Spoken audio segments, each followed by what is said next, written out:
Joe Rogan Podcast, check it out. The Joe Rogan Experience. Train by day, Joe Rogan Podcast by night, all day. George, congratulations. Thank you. What does it feel like? Yeah, look, it's been pretty crazy. You know, obviously on top of the world right now. But, yeah. Does it I've feel had like that you're vision. living in a fog, like a dream? A little bit, but I've had that vision, you know, for so long. You know, I've manifested for so long, and you know, before this fight, even as a young amateur, I knew I'd be world champion. I knew one day my time would come, and you know, it finally did. Well, I was told about you a couple of years ago by my friend Vinny Shorman, who's big in the Muay Thai world, and Liam Harrison is a Muay Thai world champion. They were telling me how awesome you were years ago. But until Saturday night of last week, the world, you know, they didn't know. They had to see it. Yeah, look, both great guys, and I think it was 2018. I was in the Wildcard gym sparring, and I'm in the ring, and I see these two guys, and they're watching. So I thought, you know, I'll put on a show for these guys, and let's see. They might be someone that can take me to the next level. They might be promoters. Who knows? So I always want to put on a show, and they couldn't believe it. And then I knew that they were coming on your show when I started speaking to them. And when they dropped my name on it, I was like, wow, this is amazing. And now I'm here with you. You know, so. Well, your performance against Teofimo was spectacular. It was amazing. And, I mean, it was a fight where, how much of an underdog were you coming into that fight? I was a huge underdog, you know, 7-1 underdog. Wow. You know, betonline.ag had me 7-1. So, you know, that just shows the adversity that you have to come through. You can be a massive underdog, but no matter what, you know, you get through it and you can win whatever you choose to do. Well, you were undefeated coming into that fight, but you just hadn't faced the same level of opposition that he had. And it didn't mean that you weren't capable of it. You just hadn't had the opportunity before. So it wasn't a 7-1 like they didn't think you had the skills. It was 7-1 that you just hadn't had that moment in the sun before. I think because, that's right, I haven't had my moment yet leading into that fight, but, you know, he was coming off the big Lomachenko fight, the big win there. What he done in that fight, so impressive. He knocked out Richard Comey as well. So the hype, the noise that he was making, this was just going to be a normal mandatory fight, you know, that took so long to make. And he was supposed to just do the business and move on to something bigger. But you know, that hunger that I had, you know, that tunnel vision to show who I am, to show how great I am. And I had to go through it all in that fight, you know, from the cuts to being put down in round 10. But I knew that this is my greatness now, how good I can be and show the world and shock the world.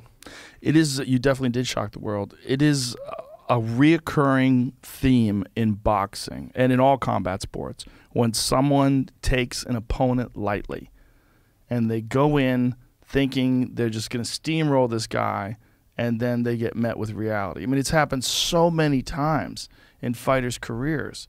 And then there's also the other reoccurring theme, a guy like yourself who has his eyes on the prize, who's completely focused, and people are counting them out, and then they rise to the occasion and become a superstar. And that's what happened to you. You see it many times. And I feel that he didn't take me lightly because he was in great shape. He was in unbelievable condition. I felt as we led into the fight and we had that first press conference where we looked into each other's eyes, and I saw you know, a guy who, it came too fast, and you needed to be matched with someone that was not going to take a step backwards. And the whole thing was this whole preparation. I was never going to take one step backwards. I never gave him that inch. And even in the fight, I never gave him that inch. I was always there to be dominant. And I felt like he was a bully kind of character, you know, where he bullied Lomachenko, he bullied Comey, he bullied all his past opponents. But, you know, I've come from bullying. I was an overweight kid at a young age. I've been bullied all my life. You were overweight? I was overweight. I used to be 135 pounds at like 10 years of age until I fell into boxing. So, you know, I knew it straight away. I go, okay, I know how to stand up to this guy. I know what I got to do in this fight. And he saw how serious I was. So, you know, we stayed focused. We kept the tunnel vision.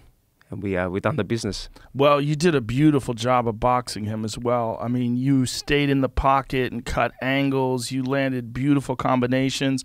That one right hand in the first round, though, really set the tone for that fight. When you sat him down at the end of the first and dropped him, And it was just, and it was a hard right hand. I mean, it was a beautiful right hand. And when you see his eyes roll back and he drops and he gets up and he's like, what the fuck just happened? That was a giant wake-up call, and it really set the tone for the rest of the fight. Yeah, it did. I went into that first round. I knew he'd be very emotional. I knew he took it so personal. And leading up to the whole fight week, when I kept getting asked, is this personal for you? Because I knew it was so personal for him. So no, this is business for me. You know, this is another fight. This is what I love to do. Doesn't matter who's in that side of the ring fighting against me. And I knew I had to get his respect straight away. He would come out crazy. I stayed composed. I landed some really good short shots on the inside in that first round. And like the great Customato said to Muhammad Ali when he fought George Foreman, he goes, how am I going to beat this guy? How can I beat this puncher? And Cuss goes, hit him with the right hand. In the first round, hit him with your best right hand and show him that, hey, I can punch as well. And I had that in my head. You know, I have the great book by Customato and I have it highlighted. And before I went to the arena, I went over it, I showed it to just have it in my head. What an amazing mind he had. Customato's mind for boxing and for the psychology of boxing was just so incredible. You know, and the fact that Mike Tyson found that man when he was 13 years old, it's almost like destiny, you know? And you know what? I believe that everything in life is destiny. You know, I look at my road to get to the championship. It's just fallen into place. But with destiny, you need to work hard. You need to, you know, take it in your own hands as well. But everything's meant to be, and that right hand was meant to be. And I said it to my team, I go, you watch in the first round, I'm going to catch him early. I'm going to hurt him with something because I knew I was looking for that right hand. And when he came out crazy and he was heavy on the front foot, he tried to fake the jab and I saw that front foot right there. I knew his head wouldn't move. I go, okay, here it is. Here's that shot I've been dreaming about my whole life. Bang! I let it go like a lightning strike. Let's take a look at it. Jamie, show me that punch because that was just so beautiful. I screamed when I was at home and I watched it. Yeah, I yelled out. I was by myself, sitting in the living room.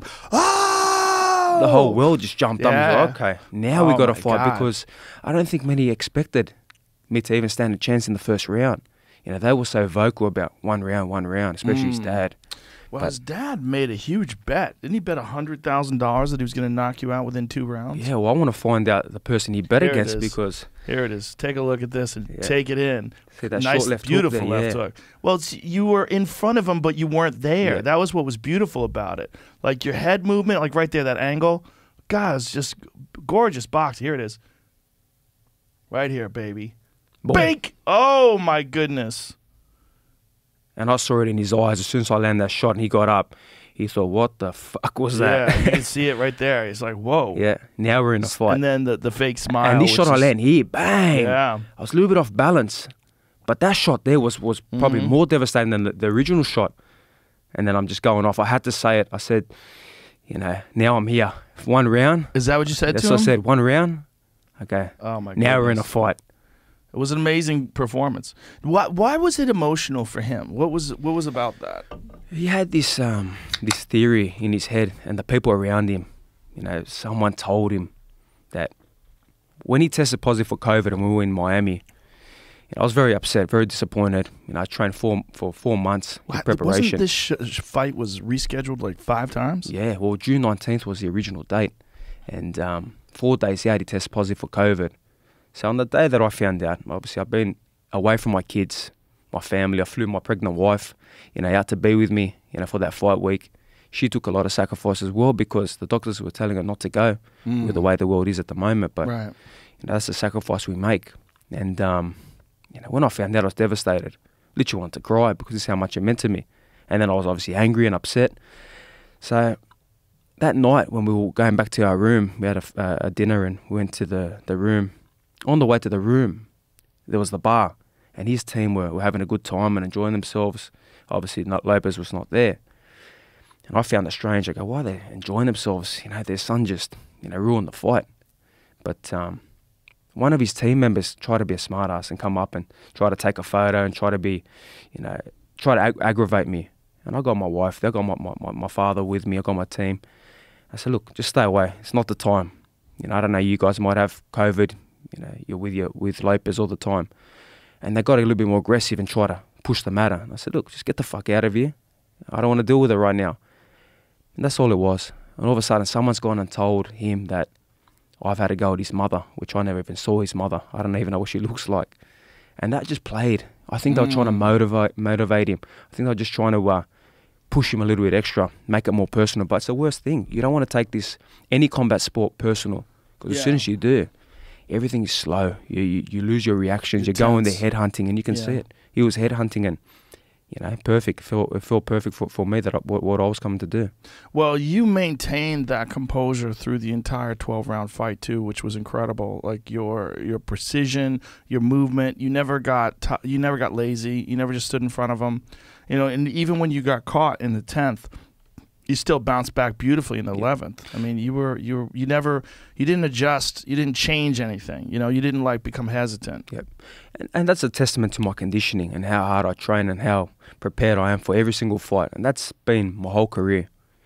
From my pro debut to winning the Undisputed Championship, I've prepared for every opponent, given them respect, and prepared as a world championship fight. So when I got put down in round 10, I was actually smiling. I was enjoying the whole adversity, because this is what makes fights like this great. And okay, now you're going to show how great you are. You're going to rise.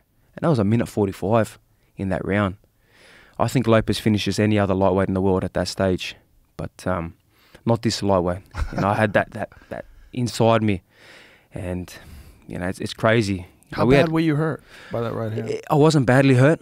It was more like a flash knockdown. Kind of back of the ear, cup the ear.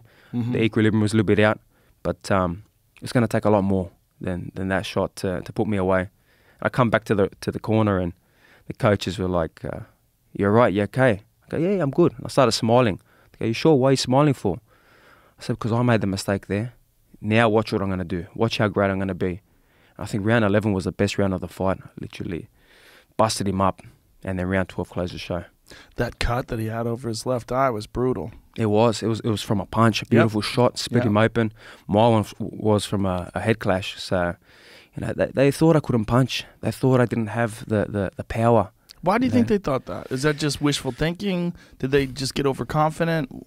I think because my last two fights, when I fought Mickey Bay and Lee Selby, both former world champions, I didn't knock them out. But these guys are veterans of the sport, guys that have been there before. So they know how to move around the ring. Much more experience than what I was at that stage, and more experience than what Lopez has. I just had to box nice with them guys, learn the tricks from the veterans. But they felt the power as well. So I knew what I possessed. I knew what I had in the tank and in the bank. And that's it. Done my business against Lopez.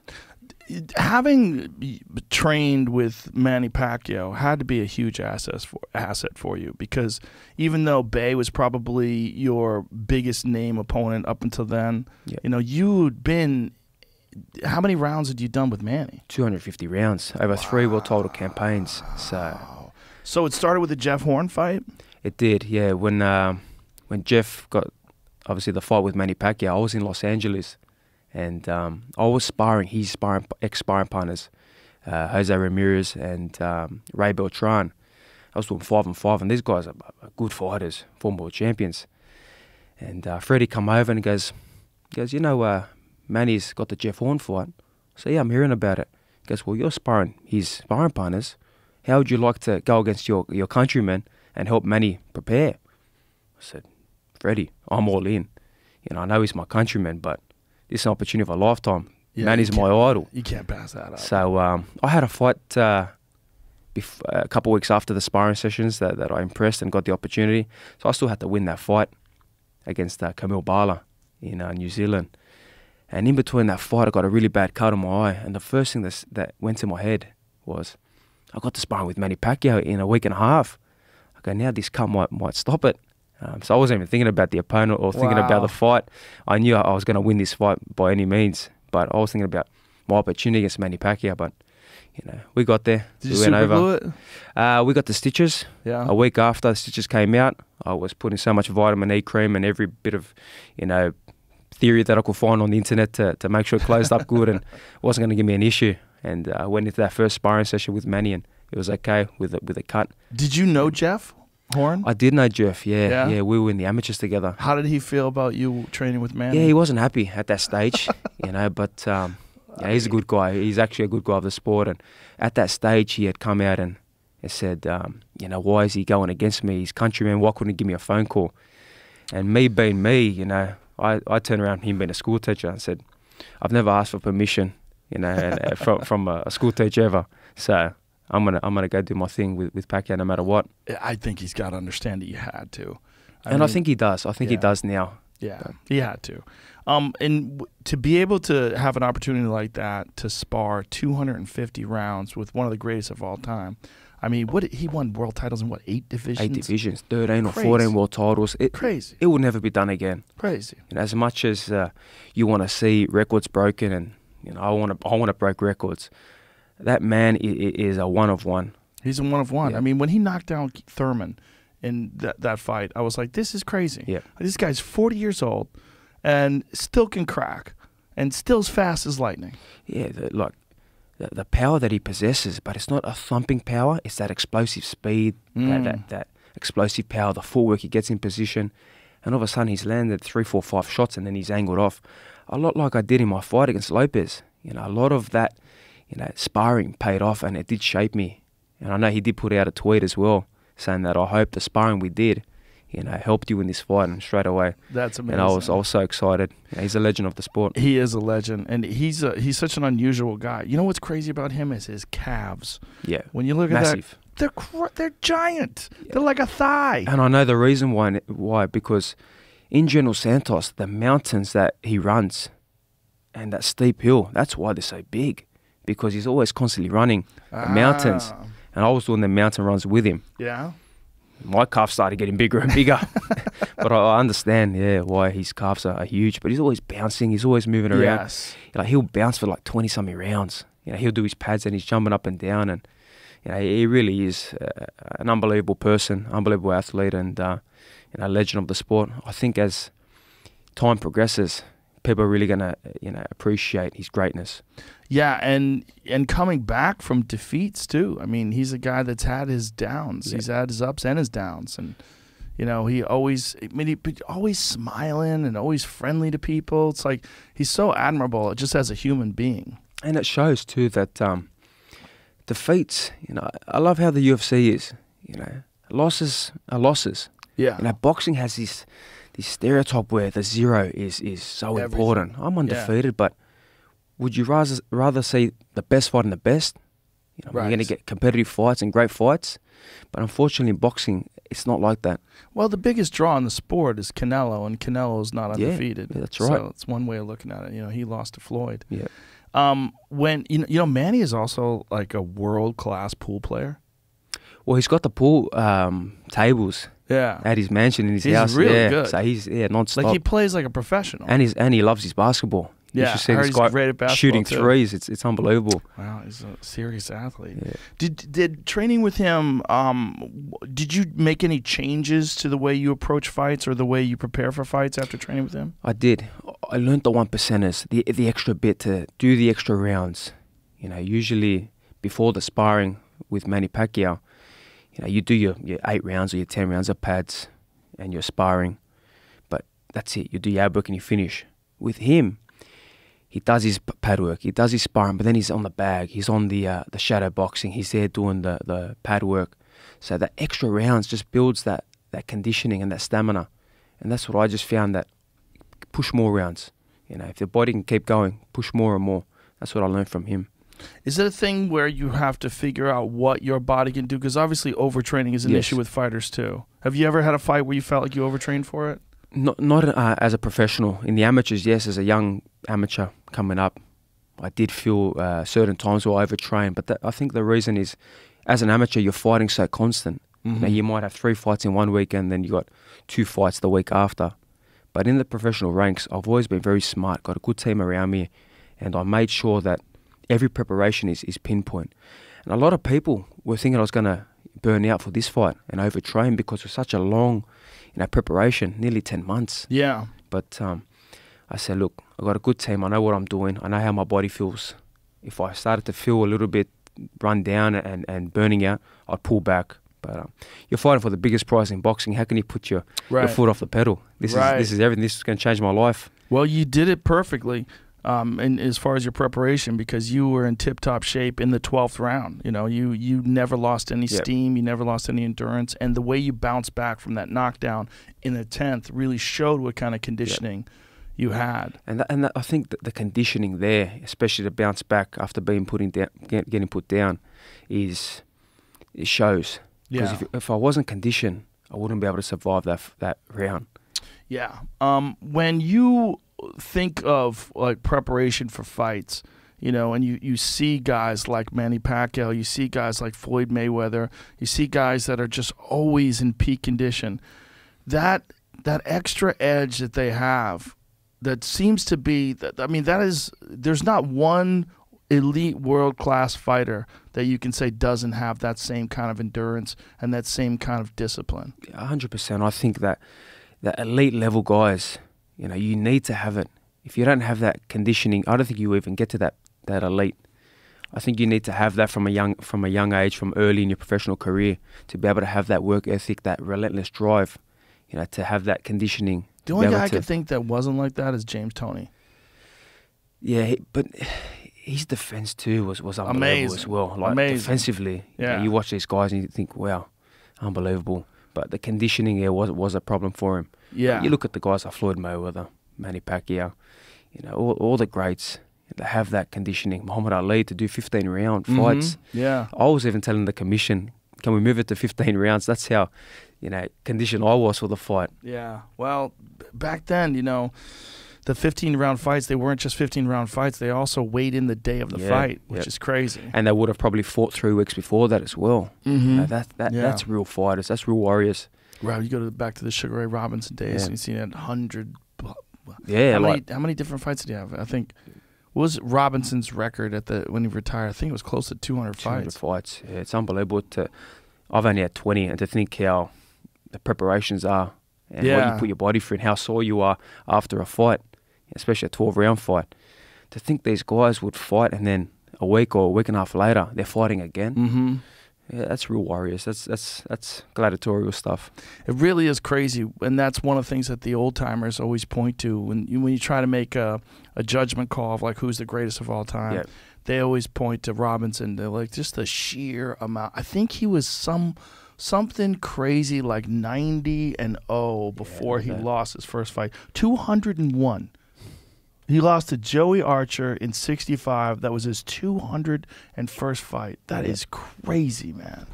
It's 3 fights in the 3 weeks, 4 weeks. And he was 44.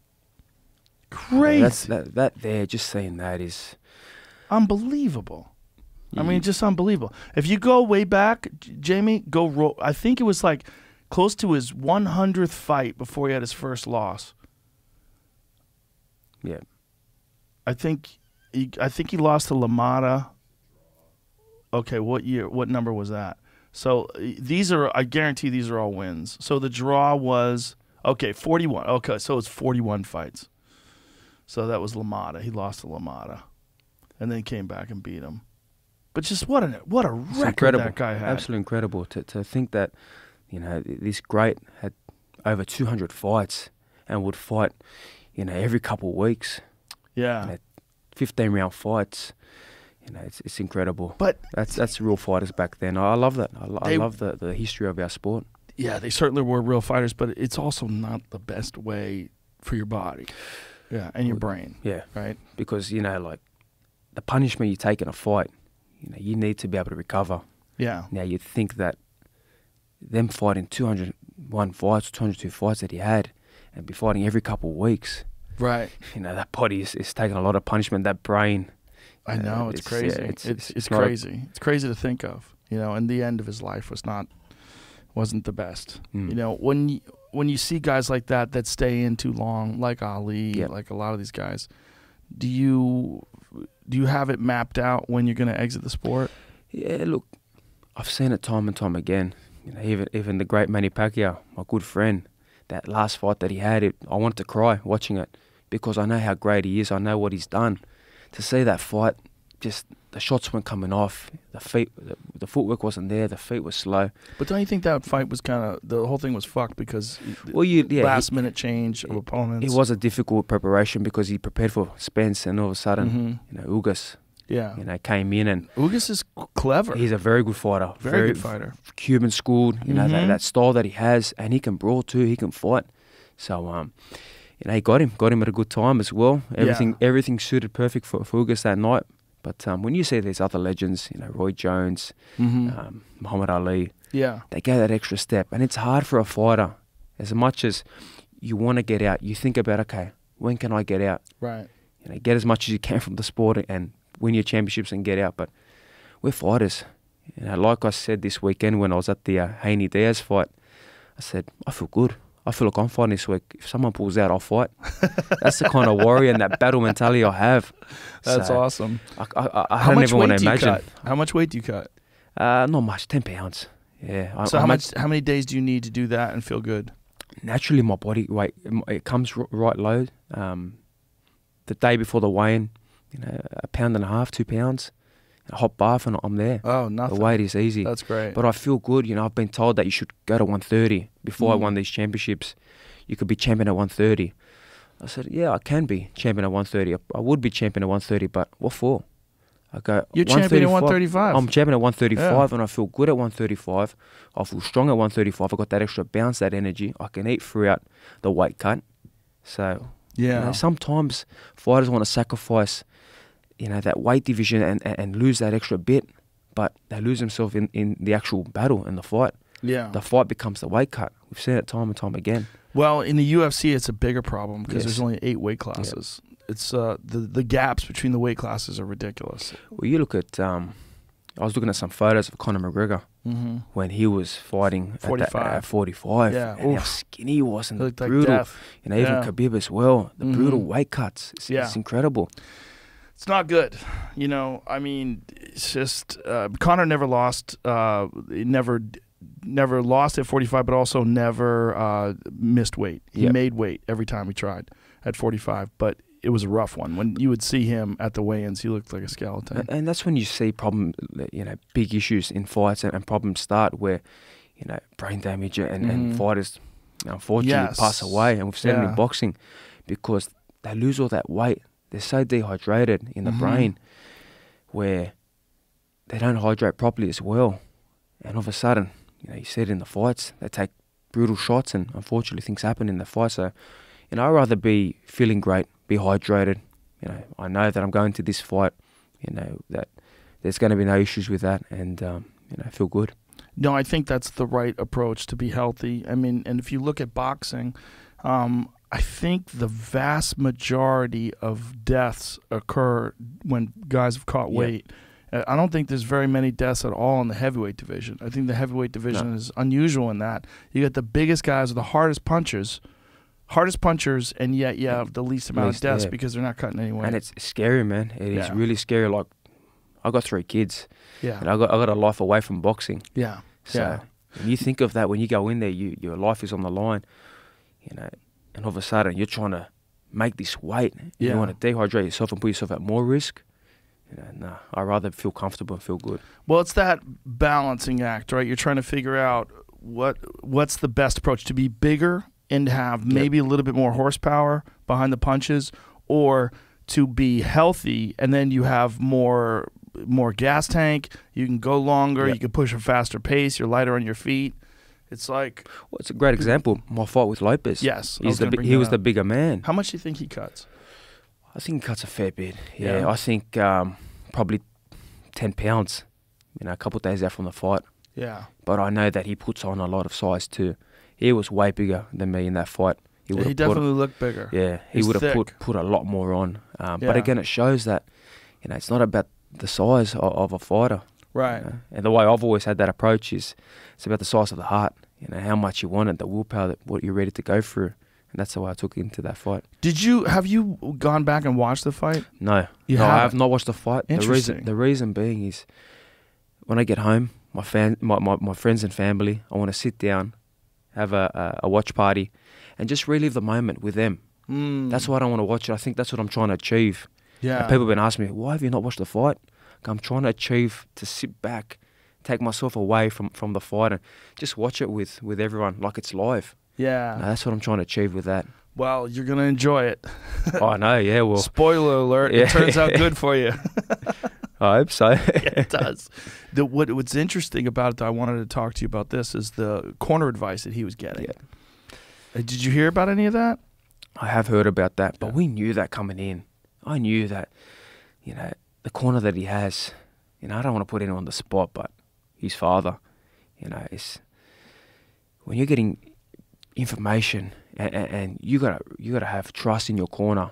My corner is unbelievable from, my coaches, Javier Centeno, Mick Akaway, to my cutman, Mike Basil, to even my father was the fourth, Jimmy Kambosos, which I'll tell a funny story with that as well.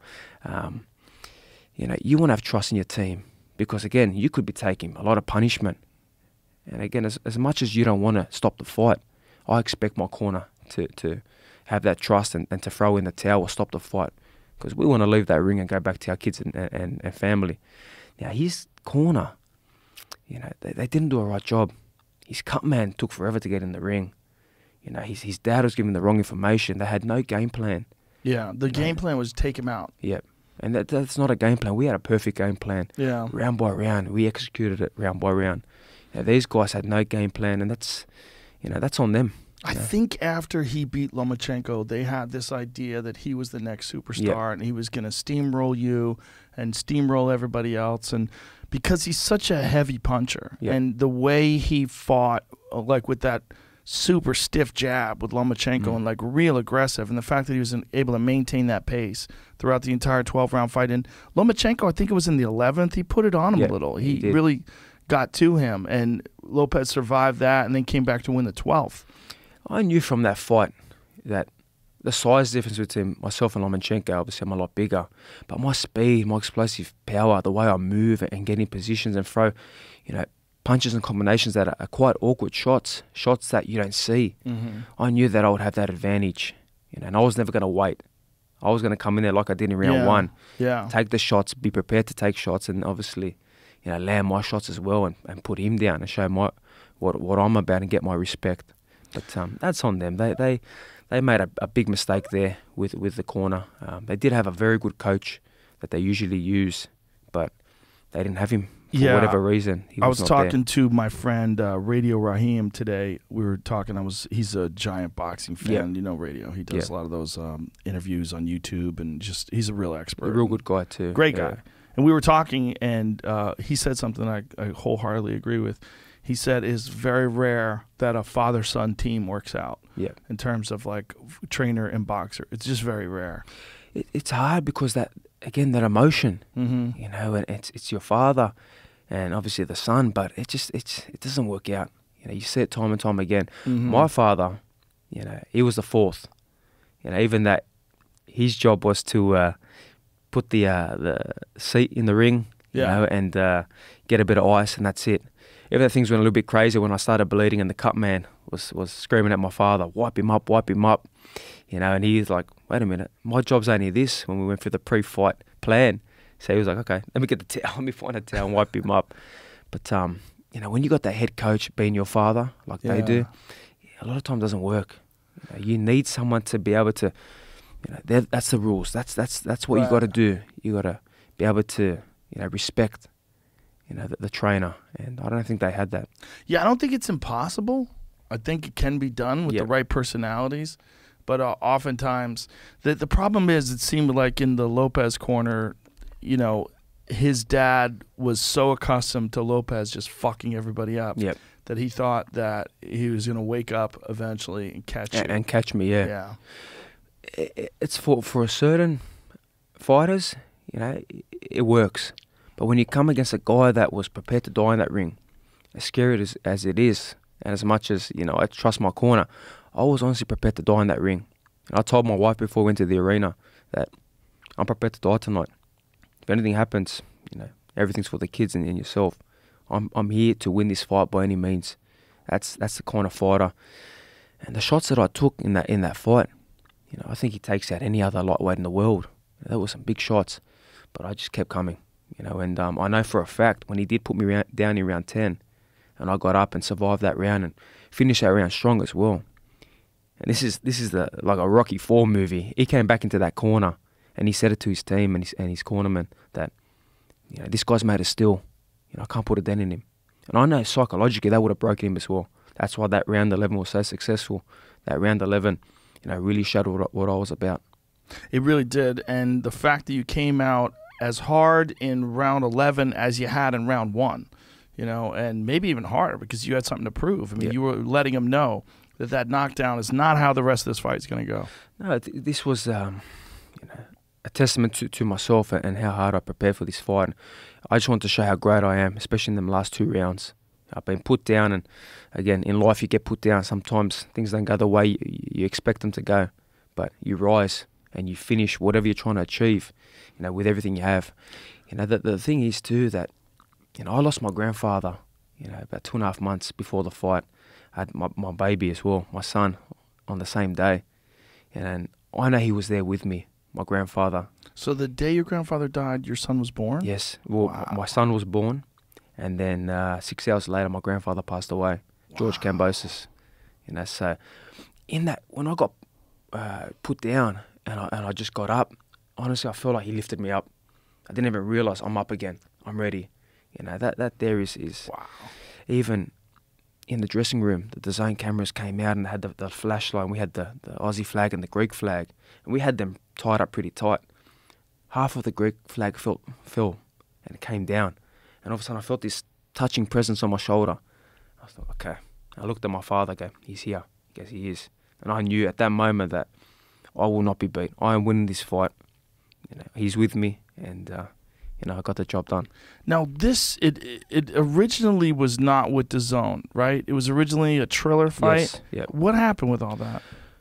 Look, everything was great until Lopez tested positive for COVID, and then everything went downwards.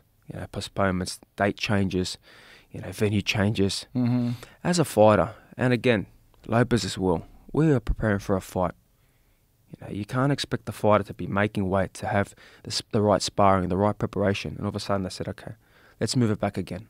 It just doesn't work that way. So they tried to move it back several weeks, right? Like they yeah, originally we had I think 5 or 6 different dates. Yeah. So we had certain dates. September 11th we heard. Then we heard about October 4th. Then they went to October 5th. Then they went to October 16th. So were they changing because they were looking for a new venue?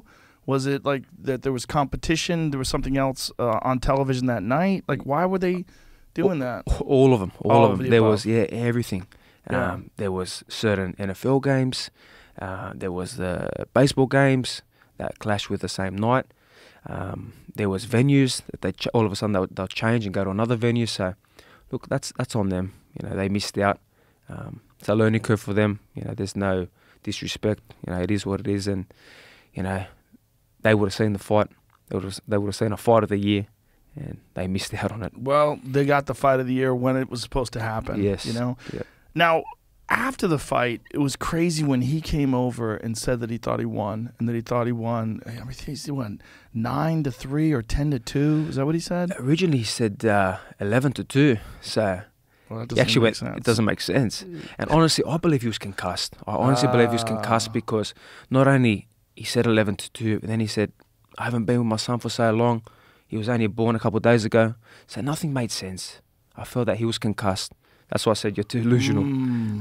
But I was so respectful. And again, I got no anger to him. I'm not here to put him down or trash him. He's a young kid. He lost all his belts.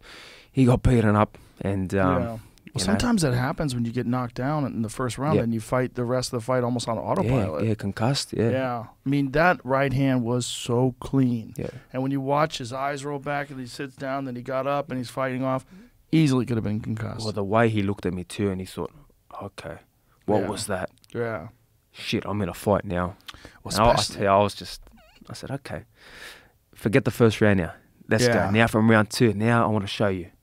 Well, what's interesting, though, is now they're talking about him moving up to 140 because the weight cut's too brutal. So they're coming up with a reason for why he lost. Yep. You know, they're saying that. And then on top of that, there's this new thing that they're saying, that he had an esophageal tear and that his lungs were filled up and his body cavity was filled up with air.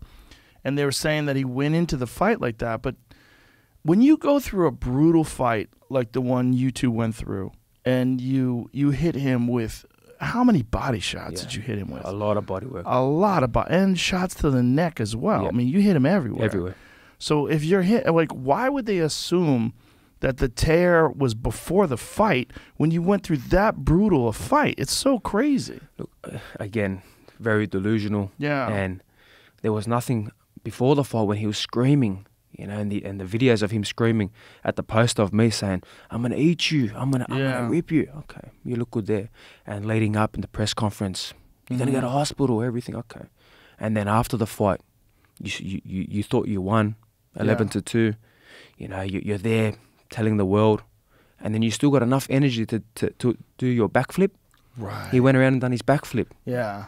With So, esophageal tear. With a tear. Yeah. So if there was something there, right. you know, you wouldn't be screaming. You wouldn't be doing backflips. Yeah, it's so hard to tell because, like, is the doctor exaggerating? Is it something that he sustained during the fight?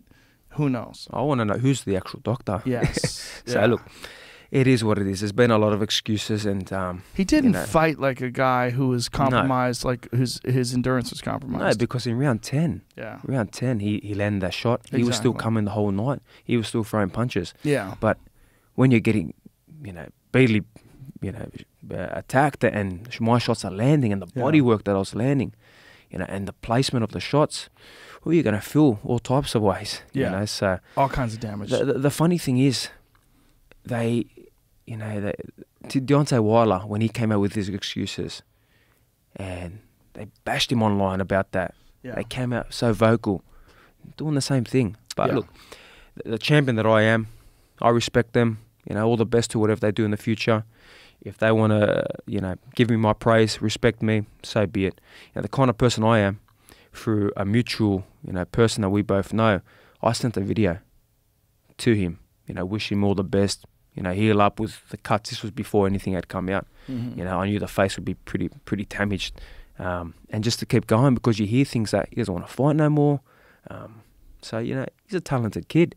You just beat Lomachenko. You knocked out Richard Comey. You Yeah. beat all these guys. Again, one loss doesn't define you. So the kind of person I am, I reached out. Did I receive anything back? No. What are you going to do? With the thought of him moving up to 140 pounds, which is interesting because, you know, post-fight, when there's a fight like that, it takes a while for the dust to settle, especially when you know, he got hit with a lot of big shots and he's badly cut and battered. When the dust settles, if he chooses to go up to 140, do you see yourself ever fighting at 140? At this stage, there's so much unfinished business at 135. And because I make the weight so good, you know, there's no vision of 140 right now. Yeah. But once I take all these guys out, the Haney's, Gervonta Davis, you know, Ryan Garcia, if he gets his act together and starts fighting, Lomachenko, 'cause that's my plan, to take them all out. And even in the next fight, there will be no tune-up fight. It'll be straight in there again against a big name. So once we handle that business, then we'll look at moving up to 140. Did you watch Gervonta's fight? I was there. Oh, I were you was there? Oh, okay. You know, and the crazy thing was, you know, before the fight, they showed the cameras, and they were showing all the basketball players there, and all of a sudden they showed me, and the applause that I got, I couldn't believe it. I thought, this is unbelievable. This is crazy. You're a star now, man. It's growing, but you know, it's been that. The way I looked at it was, you know, I was a rough cut diamond, and I knew what I had. Yeah. My team knew what we had, and it's just had to keep polishing it and keep shining. And now it's shining, and the world can see it, and they can see the person I am. You know, I'm a confident fighter, but outside of the ring, you know, I am who I am. Your performance was so good. Thank you. Now, when you see what happened with Lopez when he beat Lomachenko, it was kind of a similar thing. Yeah. Right? Like, that made him. That's what made his star rise. And then you came along and Took the star. yeah, you took the star. You ruined the party. But what do you think is the big fight in that division? Is it Gervonta? I think Haney or Tank. Yeah. They're the big names. Either one. Either one. Yeah. Now, They're all fighting. It's really interesting because everyone's on kind of the same schedule. Yeah, which is fantastic. Yeah, And everyone's fighting within the month. We Yeah. started it. I started the big fight, Mhm. you know, and I gave a fight of the year. Then I was at the Haney fight, watching ringside, and we had our little a chat as well after the fight with the cameras there, which was all respect, you know. Mhm. And then I was at the Tank fight as well, and I know he walked past. He could see me there with the cameras and everyone, you know, trying to get interviews, and he wanted nothing to do with it. So we'll see now. You know, the ball's in my court. I get to pick, but also they need to present now. Who wants to fight? Yeah. It's got to be presented now. Did they get a medical analysis of Gervonta's hand? I'm not sure yet. Yeah, so that there is probably going to be an issue. But Yeah. I hope that the hand is okay. Yeah, hopefully it's not a break. Because if we do go with Tank, you know, I don't want no more excuses. I'm sick of hearing excuses from these guys.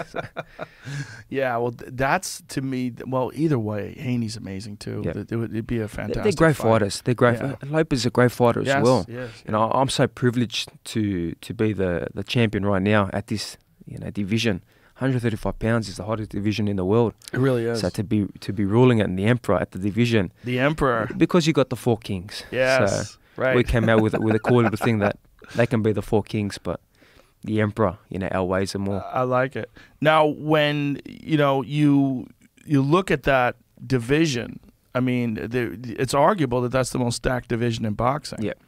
With Lomachenko, is he going to drop down to 130, or is he going to fight? He's going to remain at 135 because he's the smallest guy in the division, right? Yeah, he's the smallest guy. Obviously, he's come from 126, Mhm. 130, and I give him a lot of respect because he brought most of them belts to the Lopez fight. Yeah. So, you know, he does deserve a shot as well. But as well, he did lose to Lopez. So He's in fighting the mix. soon, right? he Who's fights fight? this weekend. Oh, this Yeah, weekend. against Richard Comey, who Oh, was the one that right. Lopez knocked out in round 2 Yeah. to capture his first title. Okay, so he's fighting another 135-pound Yeah. fight. And is this just is it a 10-rounder or is it a 12-rounder? I believe it's a 12-rounder non-title fight. Non-title fight. And because I know that he had talked after the Lopez fight about possibly going back down to 130, Yeah. but he was another one. He thought he won that fight, Yeah. which is crazy. No, Lopez won that fight. As Yeah. much as the lead up, I was taking shots at Lopez and saying, "Oh, it was a close fight." You know, or maybe a draw. He I was thought injured, he won whatever the there was, fight. but he did win the fight. Yeah. You know, I mean, to deny that Lopez controlled most of the fight seems to me to be kind of silly. And to hear from Lomachenko was kind of surprising, I thought. And again, too, he came out with, you know, the excuses, which it made him look worse because he Yes. put out the videos of the highlights and showed the world, look what I did. But the world saw. Yeah. So I've always been that you lose. Yeah. If it comes one day, take it on the chin. You beat me. You know, take it like a man. These Yeah. guys, they can't accept it. I want a fighter to come out of a fight and then put the highlights of his opponent punching him in Yeah, the face. punch the shit out of him. Nobody ever does that. No. Like, we no. saw that part too, man. Yeah, well, look, Yeah. the world saw it, and that's Yeah. why with Lopez coming out and saying, I won the fight, the whole world, whatever, saw it, blah, blah, blah. I said, man, the whole world saw this. Yeah. You know, the arena, your own fans are booing you now. Mm-hmm. And that's a crazy thing too, because when I walked inside that arena, I was getting booed like crazy. Yeah, but that's the thing about Brooklyn, man. If you're fighting a Brooklyn fighter, you know, you're going to get booed. But if you beat them, they're going to cheer gonna you. applaud, yeah. They're going to cheer you. You won them over. And that's what I did. I stood on that ring before I entered the ropes inside, and I just stared at them like a gladiator, like a Roman gladiator, like a Spartan warrior. And I could see them booing. They're doing all types of stuff. I said, okay, you boo me now, but I tell you, by the end of this fight, you're going to applaud. And when that round 12 was done, and I stood on the ropes, and I'm bleeding, and Eddie Hearn's there clapping like he couldn't believe it, like a little kid. And I'm wiping the blood off my face, and I'm showing the crowd and say, "This is for you guys." Wow. They're going crazy. That's, you know, I'm old school. You talked about the difficulty in coming from Australia and getting over here and competing. Do you think that you'll set up your next training camp here and bring everybody over in advance? Would that make it easier if you're fighting here? Or do you think you could lure somebody to Australia for a big money fight? Yeah. Which, I mean, you'd probably sell out a fucking giant arena in Australia right now, right? Australia is the plan. You know, I Yeah. think I've earned that. I deserve that. I've been on the road since 2017. Yeah, Yeah, you need one at home, right? I need one at home. And look, you got the beautiful Marvel Stadium. They had Adesanya and Whittaker there. Yeah. You know, that there would be 70, 80,000 people. They'll be packed to the rafters. You know, Melbourne is fantastic because there's 600,000 Greeks. It's the second biggest Greek population outside of Athens. Really? So me being such a proud Greek, they are going nuts back home. They are smashing every plate they have. You know, it's been crazy. So that is the plan. I know Haney's up for it. I know Lomachenko is up for it. Tank, I don't know if he wants to come to Australia. I don't even know if he can get into Australia, to be honest. That? Well, he has a lot of certain charges on himself. Oh, does he? So I don't know if he can get in there, but we'll see. You know. Yeah. Do you have a preference? The fight that you think would be the bigger fight? All of them, yeah. All of them. It's just, again, two of them have had their fights. Did they show a lot because I was looking for excitement, entertainment. I feel like I put a lot of pressure. My presence just being there, and I kind of feel bad for the Haney Diaz fight week because when I rocked up into Vegas, it was all about me, you know, and I kind of feel bad. And even like when they had their post-fight press conference, they wanted me in there, and I said, no, I'm not going in there because it's their time. Let them enjoy their moment. I watched that fight for the first time today in the gym. Yeah, it was a good fight. He's very sharp, Haney. He boxes very nice. And Diaz brought it made too. him work. And Diaz is not a natural 135-pounder. He's small. So when you put someone like me, who's fast and strong and a lot bigger, you know, it's a different story. Well, it's an exciting matchup with either one of those three. It really is. The compelling thing about Lomachenko is Lomachenko's that defeat to Lopez was kind of shocking to a lot of people. And having you just beating Lopez, he has the opportunity to kind of get it back a little. Get one back, yeah. Yeah, if he could get you. And also, he's a giant name. Yeah, he really is. And again, you know, any one of these three guys in Australia at Marvel Stadium it's gonna be a sold out attendance. You know. It's a beautiful arena. That arena is beautiful, and the way it's set where it can be open for the undercard and the co-main, and then on the main event to be closed. I've already envisioned it. I've already hear all the sound even more because it echoes off the ceiling. It's like a night time for the broadcast here in America. Listen, man, I'd love to go. I've got to get you there. We've got to get you there. I'd love to go, but that 16-hour flight can kiss my ass. Yeah, it is hard. And I got it tonight. I'm flying back home tonight. Oof, I've done it a bunch of times. I did a bunch of UFC cards over there. It's rough. And you're just bewildered for weeks afterwards. You're so confused. And I wanted to talk to you about that. Like, what is that like when you do your preparation and then you come over here for a fight? How much time do you have to give yourself? Usually, in my last fights, I've been here for 8 weeks, 10 weeks. You know, at points I'd bring my whole family, my kids over. But for the start of this preparation, I was here for 4 months before he tested positive for COVID. You know, I was here by myself, and then my father and my Australian coach came over. You know, so we had the preparation here. We were accustomed to the time difference. Everything was perfect. Then when he tested positive for COVID, I said, I don't know how long he's going to be till he's ready to get inside them ropes again. This could take forever. Right. I can't just stop my life. I've got to get back home. I've got to go be with my kids. I've got to be a father. So we flew back home. We've done that bloody quarantine for 2 weeks, which is not easy. And then, you know, continued preparation in Australia.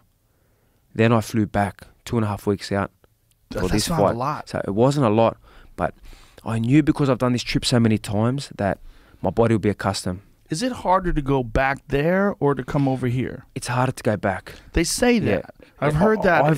Someone's trying to explain that to me, and I don't understand it. I found that coming here, because you don't lose any time, you literally leave 10 in the morning in Australia, and by the time you get here, it's still the same day, 6 or 7 in the morning. So which is fucking crazy. It's unbelievable. It's like I could train. I've thought about this, how mad I am with my training.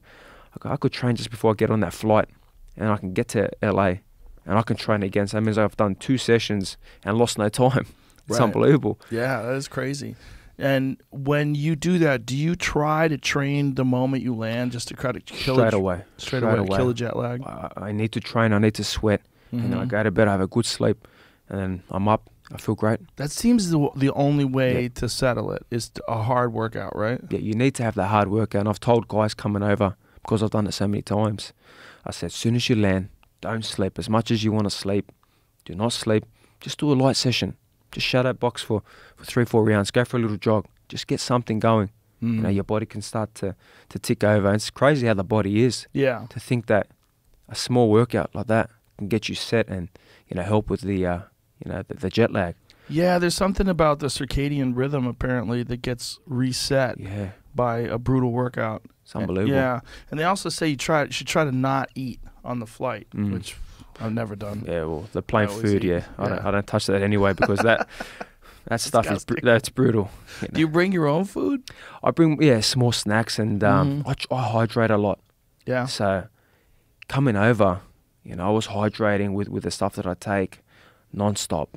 Like I had maybe 3-4 liters on that flight. Oh my God, you must be and I peeing was every 5 up minutes. and down. Once it hit, I was like, oh man. My Australian coach is looking at me and goes, Again? far out. It was only like 10 minutes ago. Yeah. That's and funny. the people on the plane think, this guy, right? Why does he keep going up and down to the he's doing toilet? coke in the bathroom. Doing something, yeah. Are you very strict with your diet? Very strict. Yeah? Very strict. Like what's a normal meal like for you? I have a high protein, so my chicken, my turkey, lean beef, and then I like my complex carbs, my sweet potato, my pumpkin, some brown rice, some quinoa, and then from there, my salad, my veggies, that's it. Yeah, clean, super clean. Do you have someone prepare meals for you? Not really. My wife, obviously, when we're at home together, but when I'm here, I'm doing most of it myself, and I enjoy it. I love the aspect of the nutrition, eating right, getting the right fuel into your body, because a lot of fighters, they train unbelievable, but all of a sudden they stuff up on the nutrition.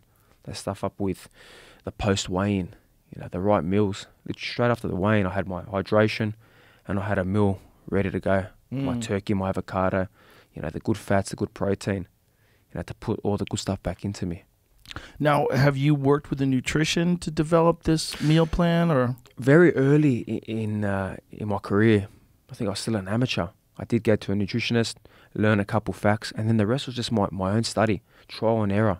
I'd sit there and, I'd have a big sparring session, on a certain date, and I'd work on things leading into that sparring session, see how I felt. So you can have a nutritionist, you can have a dietitian team, but it depends how your body feels. What might work for you might not work for me. So, right. I've come to a point where I know exactly what I got to do to make the weight, to have the right energy. But again, I'm always open to learn. That's why I study so much on it, and I'm always open to learn more and more. And how did you come to turkey and chicken? Did you try seafood? Have you tried? Do you eat meat, like red meat? I do. I eat meat, red meat. I just love turkey and chicken. The high protein about it. It just sits good in my stomach. But as well, a lot of prawns as well. Prawns? Yeah, because they're high protein, low calorie. So that there, I was having a fair bit leading into this fight, and it was unbelievable with the weight. Best I've ever felt, easiest I've ever made weight. And what's like the heaviest you ever get? Probably 147. Oh, that's not bad at all. I checked my weight 2 days ago, and obviously I've been eating a little bit more now because I just had a big win. I think I was like 140. I was like 144. Oh. Yeah, so like 9 pounds. Not bad. It's crazy. I could make the weight. That's why I said to Eddie, if you want to put me on, pull one of these guys out. You were really serious? I was serious. He goes, you got stitches. I go, don't worry about the stitches. Let it open up. It makes the fight even better. That's hilarious. Yeah. Imagine if you actually did that. Imagine if like someone's opponent fell out and you had to step in on that short of notice. Imagine using the same fight shorts. They're full of blood. Lapis' be blood, perfect. my blood. Oh my Whoever God. I was going to fight their blood. Boy, that would be a great story. Be cool. And, also maximize your time before you have to go back home. Yeah. Well, you might as well. Yeah. You've got that big trip. So if you can get 2 fights in, right, you make the trip worth it. Yeah, for sure. Do you take any supplements, vitamins, anything like that? A lot of vitamins. Yeah. My glutamine, my immune boosters, my vitamin C's, my B12s, my zinc, fish oils, all the good stuff. And have you learned this from nutritionists, or is this trial and error as well? Again, trial and error. Maybe research online? Yeah, research, trial and error. Yeah. Listen to other athletes, listen to other fighters, see how it feels, introduce it. If it doesn't feel good, take it out. If it feels good, leave it. Here you are now, you just come off this huge win. When you're preparing for another fight, you know it's going to be a few months at least. Yep. What do you do in the meantime? Do you go back to work and work on like technical aspects of your game? Do you do strength and conditioning? Do you do all the above? Like, what do you do in the downtime? A bit of everything. Yeah. You know, my whole theory and thing about it is every day I'm going to get better and better. You know, I was in the gym this morning before we were here. I love it. I love training. So the big thing now is to continue my strength conditioning, get a little bit bigger, get a little bit stronger. I have room and time to be able to get bigger. I make the weight very easy, but still keep my speed, my explosive, you know, snap and power, because that is a big factor in my game. That's one thing I never want to lose. Perfecting the punches a little bit more, you know, work on that shot that I landed on Lopez in round 1. And if I thought maybe a little bit more with an angle, I might have put him to sleep at that moment. So we keep working. There's so much more to do. You know, in that fight, the world might have thought that they've seen the best of Kambosos, but you know, for me, I feel like that was 15%. There is so much 15? more to go. Yeah. Honestly, there was moments in that fight where I said, "Come on, throw that shot," and they weren't coming off. So I know that there is a lot more. But once I sit down and watch the fight, I'll be able to, you know, analyze it even more and game plan and, you know, get the notebook out and go through it all, start writing the mistakes. It's interesting because that is the mentality that makes a true champion. Yeah. Someone who's never satisfied with their performance and always wants to do better. Yeah, it is. I'm never content. You know, I just won the Undisputed Championship. You know, I have not even, you know, had one celebration drink. You know, I have been so focused. I've been in Vegas. I've been in LA. I'm here now. Not one celebration drink. You know, that's the kind of fighter I am and dedicated to this sport. You got the Ring magazine belt, which is by many people, they think that that's probably like the most unbiased of the belts. Because if you look at the regulatory bodies, they all have their own mandatory challengers. And there's a lot of shenanigans that go on with that. You know, so now you have the IBF, you have the WBO, and you have the Ring magazine title. I have the IBF, the WBO, Ring magazine, WBA super title, which is, you know, the best WBA belt you can get, and I also have the WBC franchise belt, which is to me it's a super title as well. I know Haney has a WBC belt, and you know, the way the WBC has set this up is you got a super champion, a guy who you know, cannot have any mandatories, can be able to maneuver, you know, and have options to do what they want to do, which I like. Because the last thing you want to do is be caught up in a mandatory where it doesn't make sense. You know, I can maneuver where I have to. So, how'd you get to become a super champion? How's that work? Well, Lopez was a super champion. Right, he had everything. So, how does one become a super champion? What is their? I think it's when you've defended the belt certain times, they elevate you to a point. But seems odd, right? It is. You know, I'm old school, and you know, I love all the belts. You know, they're my. You know, they're my pride now. You know, they're like my kids now. It's like I've got 5 new kids, you know, but I'm old school. And if they can eventually just have one champion be recognised, and that Ring magazine does do that. Yeah, the Ring magazine is... you're the lineal champion. Right. You're the #1 in the division, and that's what I am right now. But I love all the belts too. I respect that. And it looks so cool to have all these beautiful belts. Oh, yeah. There's nothing better than watching a guy walk to the ring just showered in belts when he wins. You know, you're just draping them all over you. Everywhere, yeah. The problem is now trying to get back home with all these belts. It's like, it's a mission. Do you have to check them? I would never check those. I'm not checking any. Things. No, I'm taking them with me. I'm boarding them with me. And we get to the airport, and like even yesterday, you know, we get to the airport in LA, and as we're going through customs, they open them up, they check them. Okay, there's another one. Check it. Then the bag comes. There's another one. Look, how many did you get? A fair few. So that's part of my my entourage now. My belts. Yeah, for but sure. I've worked hard to get them, and you know, like I said, this is not the end. This is going to be a long reign. It was 15% of what the world saw. Well, enjoy it and take it in because you deserve every minute of it. So you say you work on a little bit of everything, but talk me through like a typical day in training. Are you working out twice a day? Do you do strength and conditioning, road work? Like what's a normal day for you? Usually 3 sessions a day. 3 sessions? Yeah. That's how I feel. That's why I have that conditioning. You know, I'd have my strength conditioning early in the morning. And what would that consist of? All types of things. Your resistance, your heavy lifts. You know, your load work where you're going down on a certain count, As you get closer to the fight, your resistance bands, the speed work, the explosive power, your speed and agility work, part of that strength conditioning cycle in the morning. And then we go to our boxing in the afternoon, early afternoon, where you're doing your pad work, your sparring, your bag work, your game planning, your shadow boxing, everything that is involved, to get to that level of the top. And then late at night, I'm on the road. I'm doing my road work. I love the road work, especially at the end, because you've put in the hard work to, get up again and say, okay, I've got to do my road work now. Even that I'm fit, I'm ready. Push a little bit more. And my trainers have to hold me back sometimes. They're like, don't do it. You're ready. But, I know how my body feels, and I know what it takes to get to that next level. So it's 3 sessions a day is the usual. Did you develop this schedule of 3 sessions a day? It's, again, trial and error. A lot of trial and error. So, you as a young amateur, you start off with 1 session a day, and you see the professionals in the gym when you're watching them, and, idolize these guys. You say, okay, they're training twice a day. I've got to do 2 sessions a day. So you get that. And then as you get to the next level, the elite level, you think, no, I need to do more work. I need to get better and better. Again, like Manny Pacquiao as well. He puts in 2-3 a day. 2-3 a day every day? Yeah, pretty much every day. When you do your strength and conditioning, do you work with a physical trainer? I got a strength conditioning coach, Mirawani from Ethos Performance. They got a couple of UFC guys that you would know. Shui, Bam Bam Tuivasa. Oh, beautiful. Tyson Pedro. He's fighting next weekend? Yeah, or this weekend I wish I could go. Yeah, I would have loved to be there, but I need to get home. My kids they're missing dad and mum. So I we've got some good guys. We've got a really good team out there. The strength conditioning is very important. Massive aspect of the game. Do you do different work when you're not in camp versus when you're in camp in terms of strength and conditioning? I mean, do you have specific stuff you do to ramp up for a fight? Yep.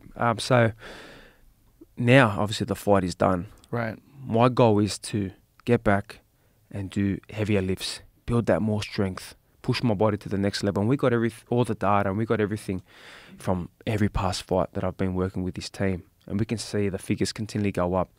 Now, if them numbers and figures didn't go up in the next preparation, I don't feel right, because I'm always trying to get better and better every day. So we'll put in the heavy strength work now to build that power, to build that next level numbers.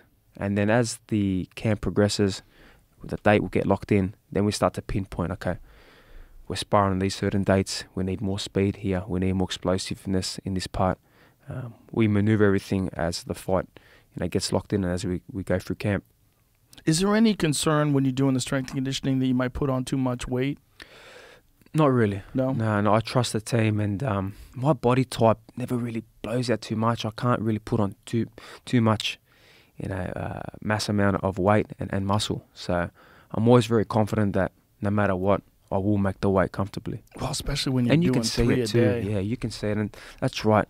The strength conditioning is one aspect, but when you're boxing, and you're losing so many calories, and then you're running on the road and doing your 45-minute to 1 hour road work, you're always going to be in that peak condition. The body type is going to be very similar. Do you have specific foods that you eat right post-workout, like to try to recover? Because when you're training 3 a day, one of the most important things is refueling the muscles before you give it a go again in a couple of hours.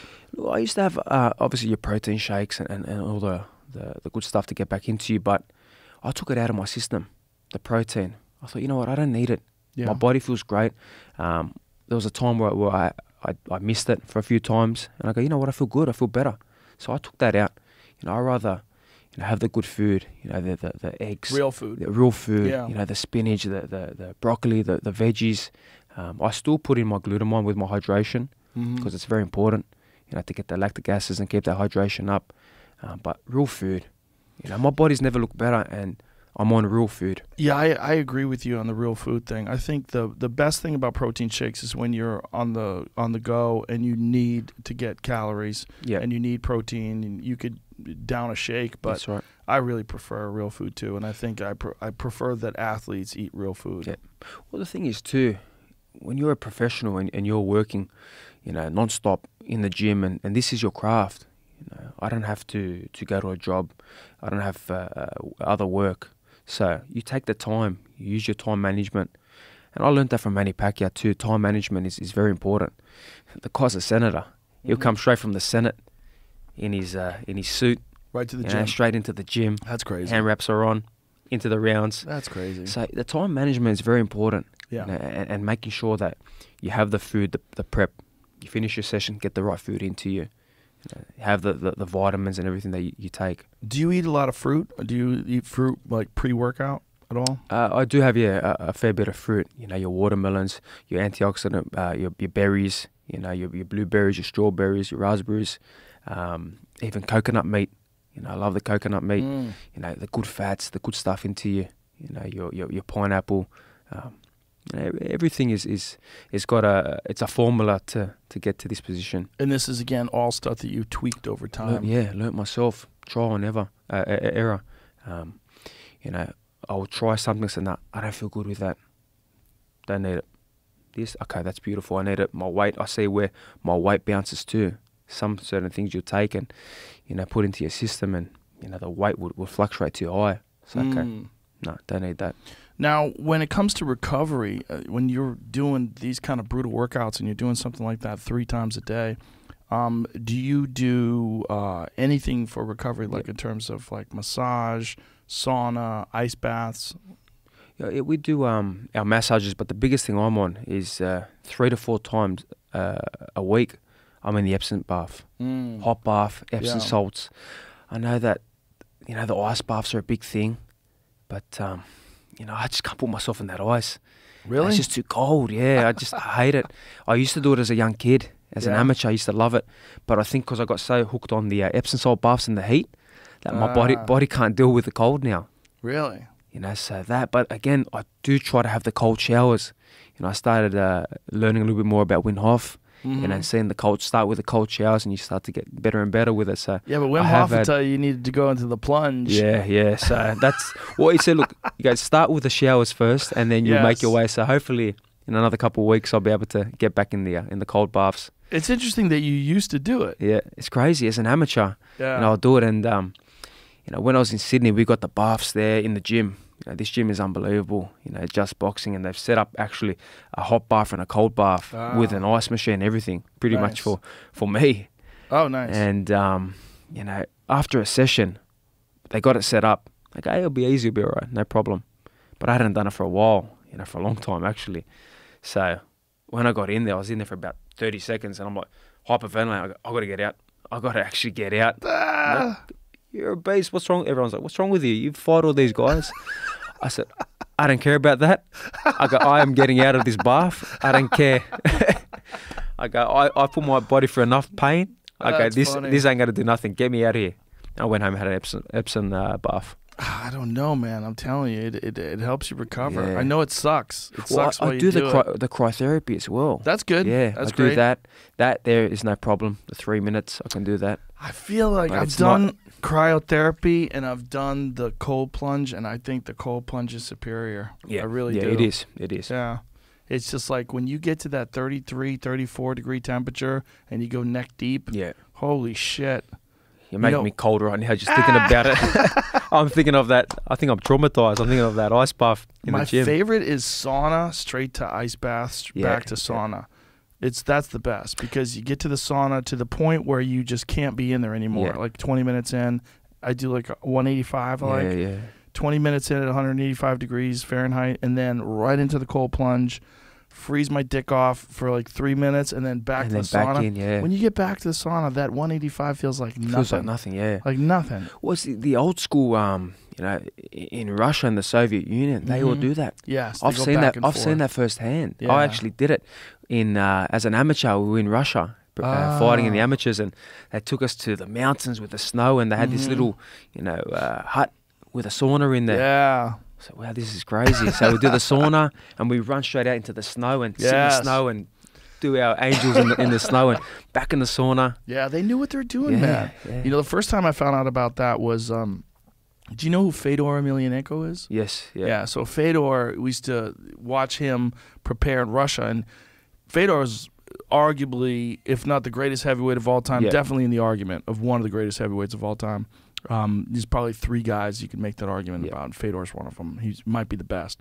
But he would they would call it a banya, and in the Soviet Union or in That's Russia, right. and they do the hot bath and they do the cold plunge, the hot bath. And I remember thinking about that. I'm like, this guy, everything he does is old school, and yet he's dominating everybody. He does kettlebells for his workouts and conditioning. Yeah, there they are. Yeah, so they would. I mean, Russia's cold as fuck. Look at that. Yeah, They'd get in that freezing cold water, and then they would go sauna to that, back and forth. But there's something about that. Oh, the sauna's back there? Yeah. There's something about that going back and forth that really just, it does something to you that makes you feel fantastic after workouts. It's just... I think, yeah, with the way the body is, you know, I think from going to the cold and then the heat, you know, it just that relaxes the muscles, gets the lactic acids out. Yeah. I think I need to introduce the cold. Yeah, you back gotta into get in it. there, I know. buddy. I just love the Epsom salts, the heat. Oh, I love that too. I sweat. The weight management is great by doing it, but you know, if I add that in there as well, You know it'll what's take it to the next phenomenal? level. Have you ever done a sensory deprivation tank? I have. I actually done 2 of them before I came to the US, Really? and it was unbelievable. That's all Epsom salts Yeah. too. So it's not just good for the You just- brain you to just think float and and float and relax. relax, but it's amazing for your muscles because there's so much salt in there, way more than a regular Epsom I bath. think 400 kilos. I think There's they a put lot of salt when in I was there. in there. The first one I did, you know, they told me that your mind will wander, and you know, I went in there and trying to relax, and you know, I could hear the music, and then they turned the music off, so you let your brain, you know, relax. And then by the end, I was like, I can't just switch off. I just want to switch off. And all of a sudden, the music went back on to say that there's 10 more minutes to go, and just boom, just switched off. And all of a sudden, it's like time. So that was the first one. I go, okay, this is Yeah. great. So then the second one, you know, I really felt it. I really switched off. You know, let the mind wander. Yes. And I think you envision, and I was manifesting, you know, the belts winning this fight. So I was seeing it. It was amazing. Yeah, that's the thing about it is that it takes a while to get relaxed. Yeah, But if you do it a bunch of times, then they become accustomed to it. that's right. Yeah. But as far as a guy like you trying to envision winning titles and fighting, and I think it's a phenomenal tool. It's a phenomenal tool for anybody that is working on visualization because you're alone in the total silence, total darkness. You're floating. You don't even feel anything. I'm very big on manifesting and visualizing it. Like my room in New York, it was overlooking Madison Square Garden. I could see it. Oh, wow. And literally every night I'm just there looking, and I go, that's where I'm doing history. That's my history right there. I'm meant to be here. And literally before the fight, I'm there looking at it, and I go, okay, that's the place. But Wow. another little trick that I do is, you know, you got my diary that I write every day. I'd write 3 things that, you know, what I'm doing it for, what it means most. And obviously every time my kids, but, you know, you're writing for your legacy, for you know, your country, you know, all the little things that first thing in the morning, you're having your coffee, you write it down, and just sets me in a right path. Yeah. Did you learn to do that? Is that something that was taught to you? I believe it was Sugar Ray Leonard that was doing it as well. I saw it somewhere, and I go, you know what? This was leading into my world title eliminator. I said, okay, I'm going to try that. I'm going to do that.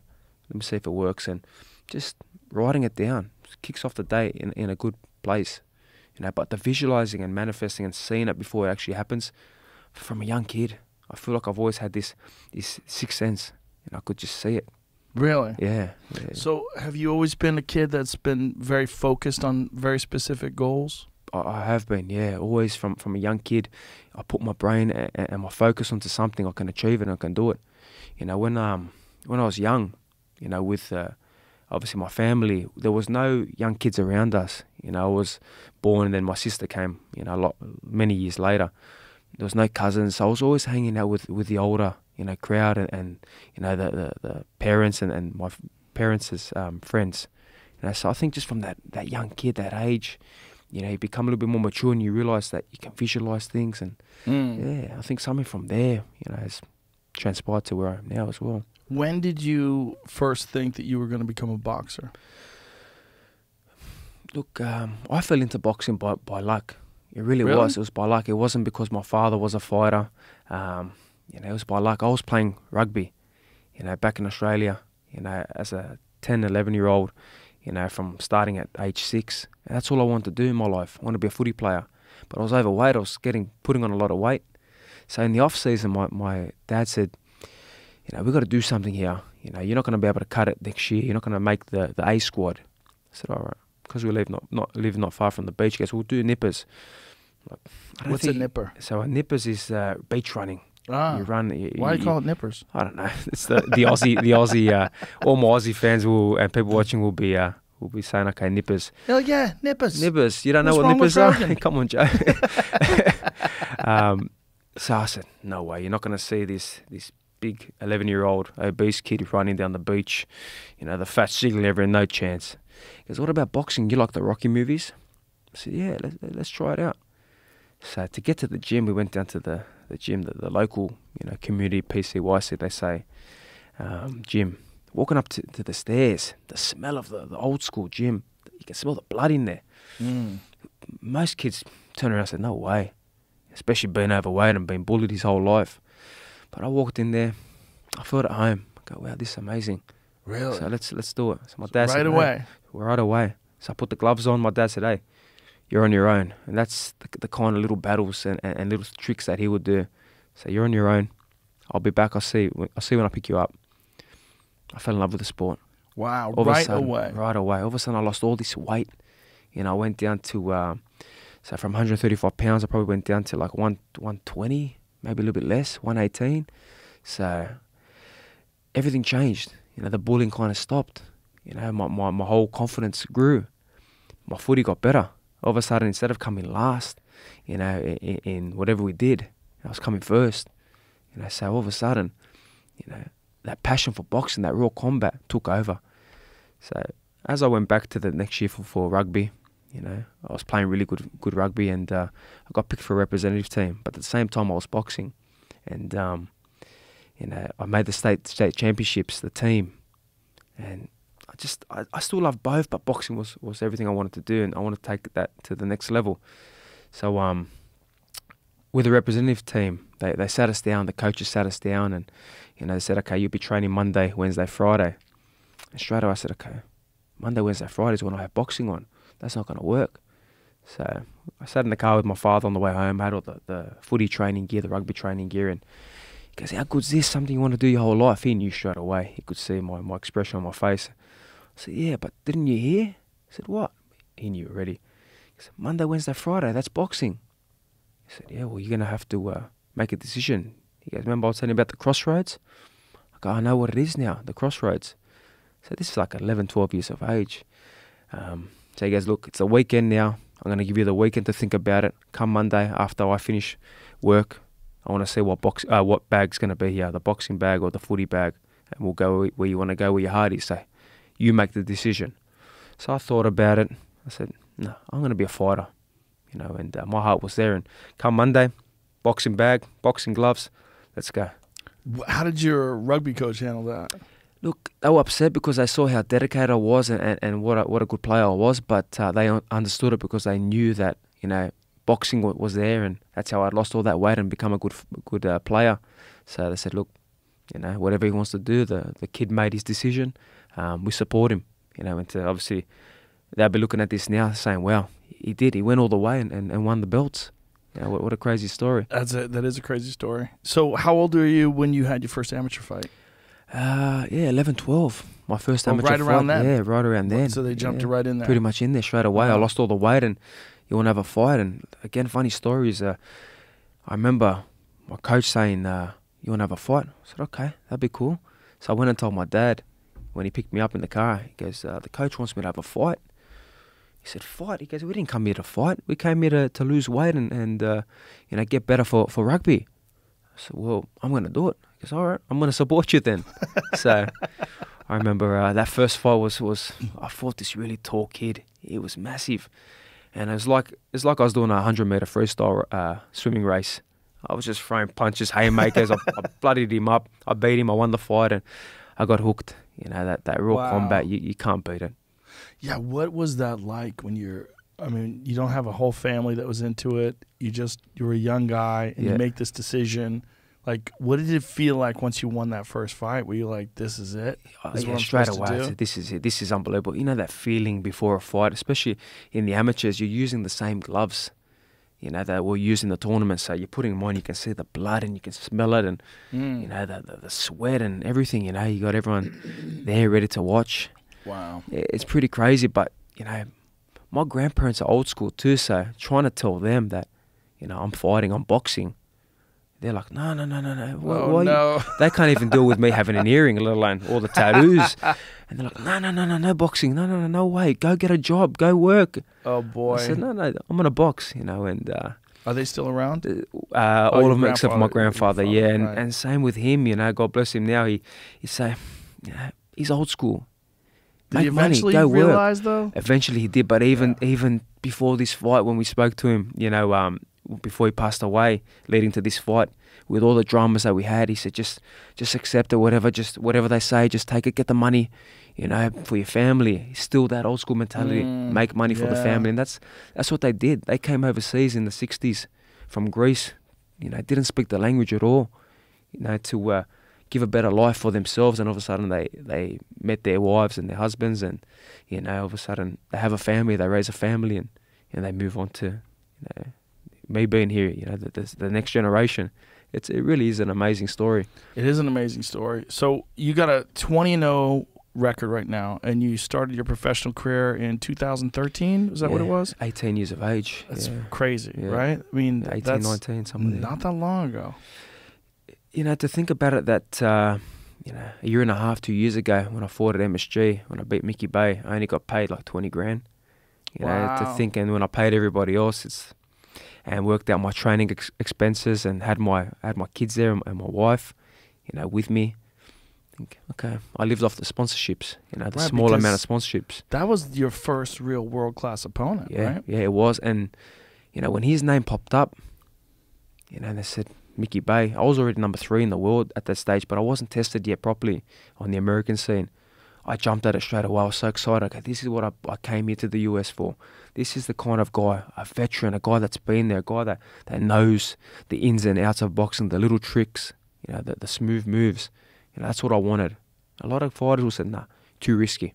Yeah. Let's suck up the another guy, and let's get close to the rankings. Hopefully we'll get a shot and we'll make some money and see how we go. But I've always been about taking the hardest road, the risk. You know, that's what I did in that fight as well.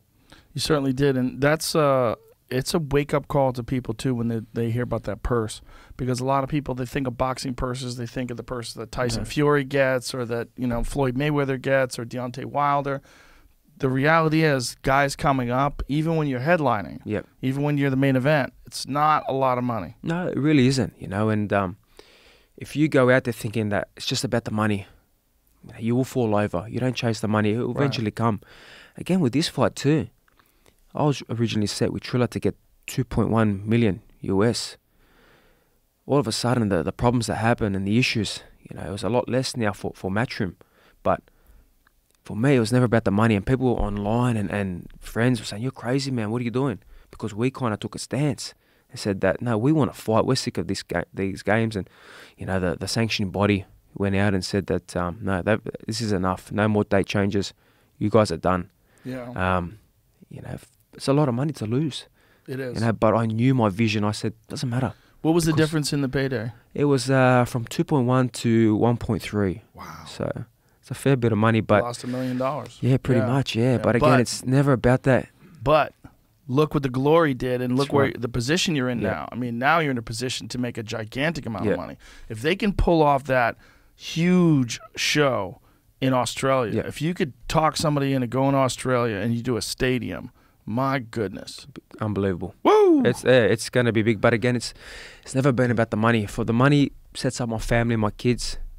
For me, it's you know, that glory, the legacy. You know, the battles. I love the battles.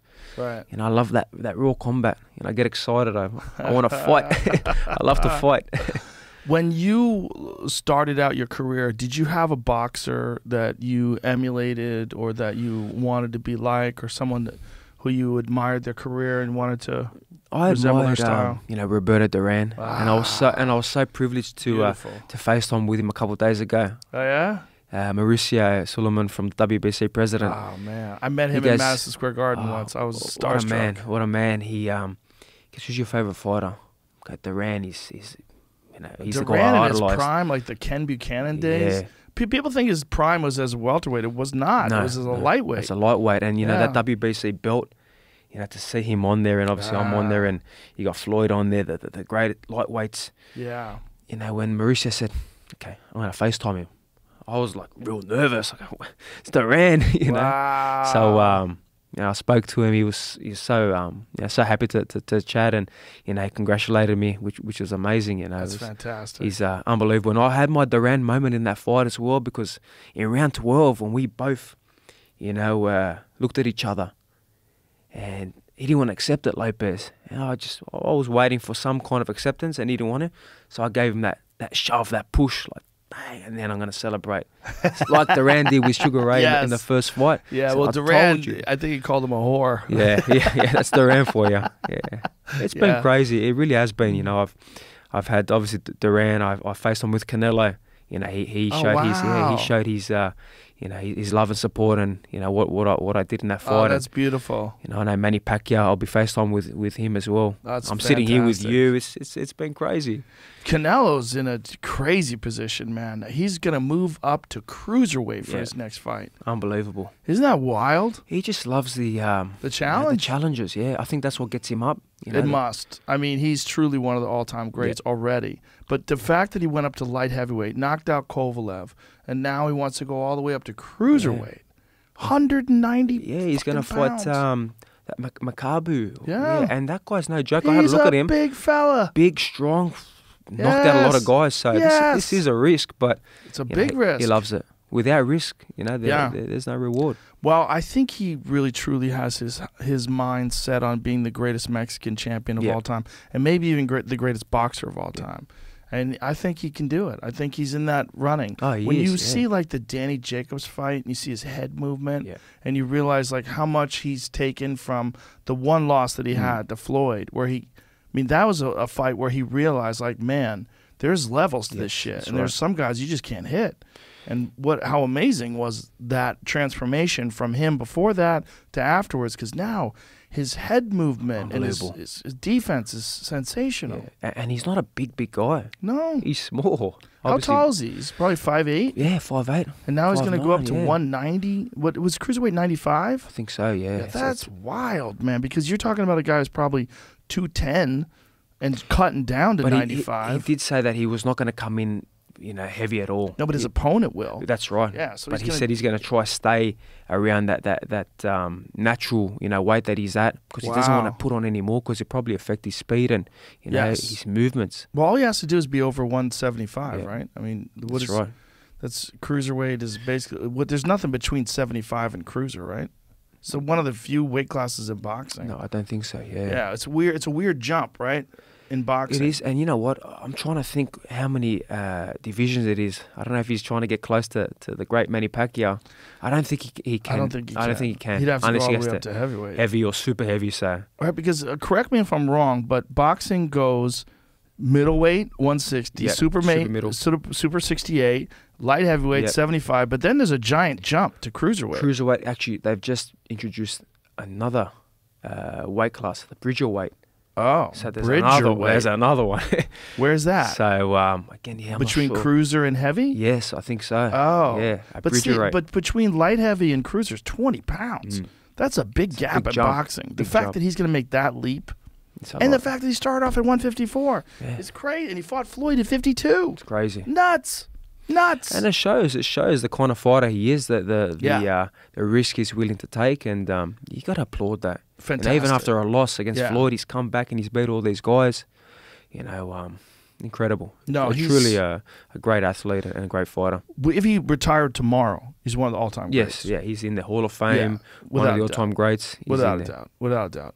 And if you watch his knockout of Caleb Plant. Yeah. Like, see, that was one he had to earn. Yeah, he did. He had to earn that one. I met Caleb 2 nights ago. He was at the hotel in LA, and really nice guy, great guy.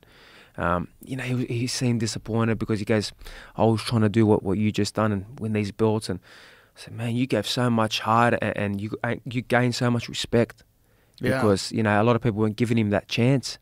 And to do what he did, you know, he didn't win the fight, but, you know, you got that respect. You went, you know, so many rounds. He looked amazing. You looked very good. You boxed nice. Yeah. And he's only had 21 fights, Right. 22 fights. It was a learning experience Yep. for sure. A learning experience for sure. But you look at Canelo's power is wild. What he did to Saunders, that was wild. Yeah, fractured that He eye fractured his socket. whole face. You think from one shot. One shot. Yeah. Did you ever look at the diagram of all the repair they had to do to his face? Have you ever seen that? Yeah, I did see it. Yeah, it was brutal. It's like, crazy. Broken everywhere. Eye socket, all the orbital bone was shattered around the eye socket, the cheek, the jaw. to think from just one Wild. punch, one devastating shot like that.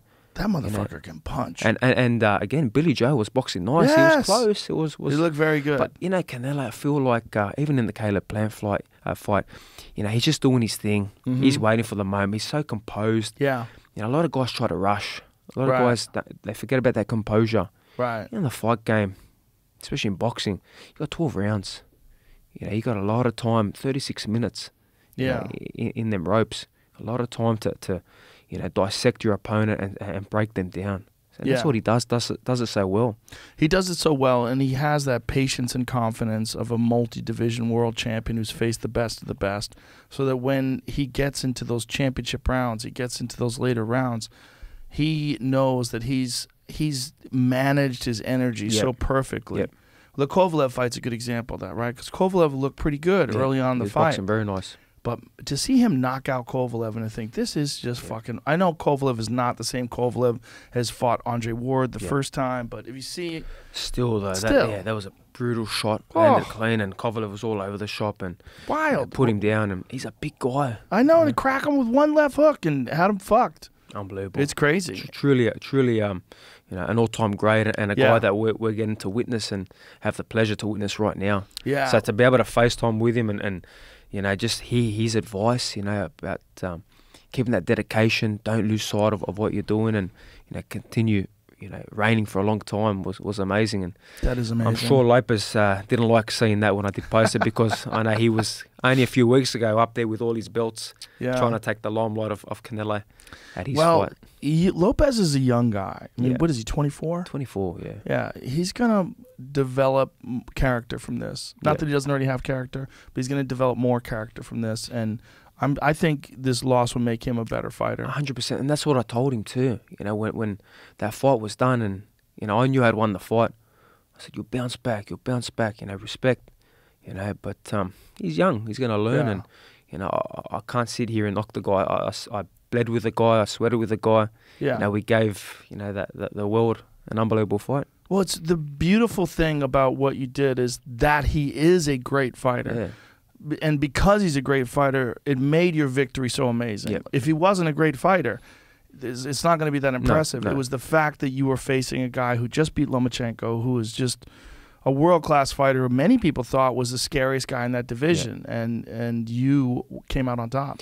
Look, straight after my world title eliminator in London when I beat Lee Selby, you know, and another former champion, a guy who's been around a long time, straight away I called him out. And like you said, this guy was posed as the scariest guy in the division, the guy that no one wanted to fight. Unbelievable power, unbelievable boxing, had it all. And he does have you know, great attributes. But I saw something. And again, I go back to that sixth sense. Back in 2019, he was at a fight in Pachanga in California. And I was there as well. I got flown out to be at a world championship fight, and we met. And the media got us to take a photo together. I knew inside me, I'm going to fight this guy somewhere. So when they tweeted the photo out, I retweeted and wrote, future mega fight. Wow. Yeah, and I knew it. I'm going to fight this guy. Even before that, when I first saw him on the scene, when he came out, he had the stylish, you know, fight gear and making a lot of noise. He was doing the Fortnite kind of, you know, celebrations. God, there's this feeling that I'm going to fight him. I know I'm going to fight him. You know, so I have that, that feeling. I get that sense. You know, Do you think I he's don't know going to what want it a is. rematch? I asked him straight after the fight. I said, come do it in Australia, 80,000. And he didn't want nothing to do with it. I'm hearing they want nothing to do with it. So Why is that? took a lot of shots in that fight. You think that's what it he is? He felt it firsthand. So Yeah? I think they're going to move up now. I think he needs a long rest. I think he needs some time. You know, I The wish thing him, about it is, I know he's big. I know he's big for 140 or 135, and that 140 is probably better for him. But he's not the most shredded guy. Like when you look at him, he's got a lot of power, and and you got to wonder how much of that is because he put a lot of weight on after the weigh-ins. But he has made 135 successfully in the past. I don't know what his diet and regimen and training routine is like, but it seems like if you want to chase the big money, I mean, it was such a close fight. Yeah. If you wanted to chase the big money, I would imagine that they would take a break, take a breath, regroup, and look at all the options on the table. Yeah. The rematch is where the money's at. That's where the money's at. Yeah, definitely. And that's where the legacy's at too. And I'm open. I'm open to everything. For me, I'm a fighter. Of course. I'd love to have another battle with him. So really, it's up to him now as well, because I heard some stuff that he doesn't want to box anymore at one point. So for me, he'll be at hearing 24. He'll be hearing this. Talented kid. You got the world at your feet. One loss doesn't define you. You come back, we do it again, you move up, you fight someone else at 135, you bounce back up. Whatever you do, you don't throw the towel in. It's too young, but he'll be back. Did you heard that from a credible source? Yeah, I did hear it, yeah. Really? Yeah, I did hear it. Interesting. Man, this is such a great time for boxing. It is, especially at 135 too. Really, in all the weight classes. I mean, look at Terrence Crawford. Yeah. That Sean Porter fight. Holy shit. Unbelievable. Phenomenal. Yeah. Both guys, even Sean. He looked incredible. He looked great. He boxed well. He had a great game plan, and Crawford just adapts. Yeah. When you talk about adapting in a fight. Oh my God, he's the best. That guy is, that's adapting right there. Well, he is the best stance switcher since Marvin Hagler. Yeah. I mean, he really is. Yeah, he'll hit you from whatever side. He can knock you out with either hand, God. and it's such an advantage too. A great fighter. To have that advantage to be able to fight southpaw or orthodox with equal fluidity, because he's so smooth and he finds openings. And when he switches up on guys, you can see them they have to calculate and now put it into the okay, southpaw, okay, orthodox. Well, he's never given the opponent a chance to read him. Right. And once you can read a fighter, see Lopez, I read him many months before. I knew straight away, okay, I see what he does, I see the mistakes, I could read it. Now, Crawford, he's a guy that he'll hit you from here, then he switches, then he's in, he's out. Yeah. You can't read a guy like that. It's very hard to read.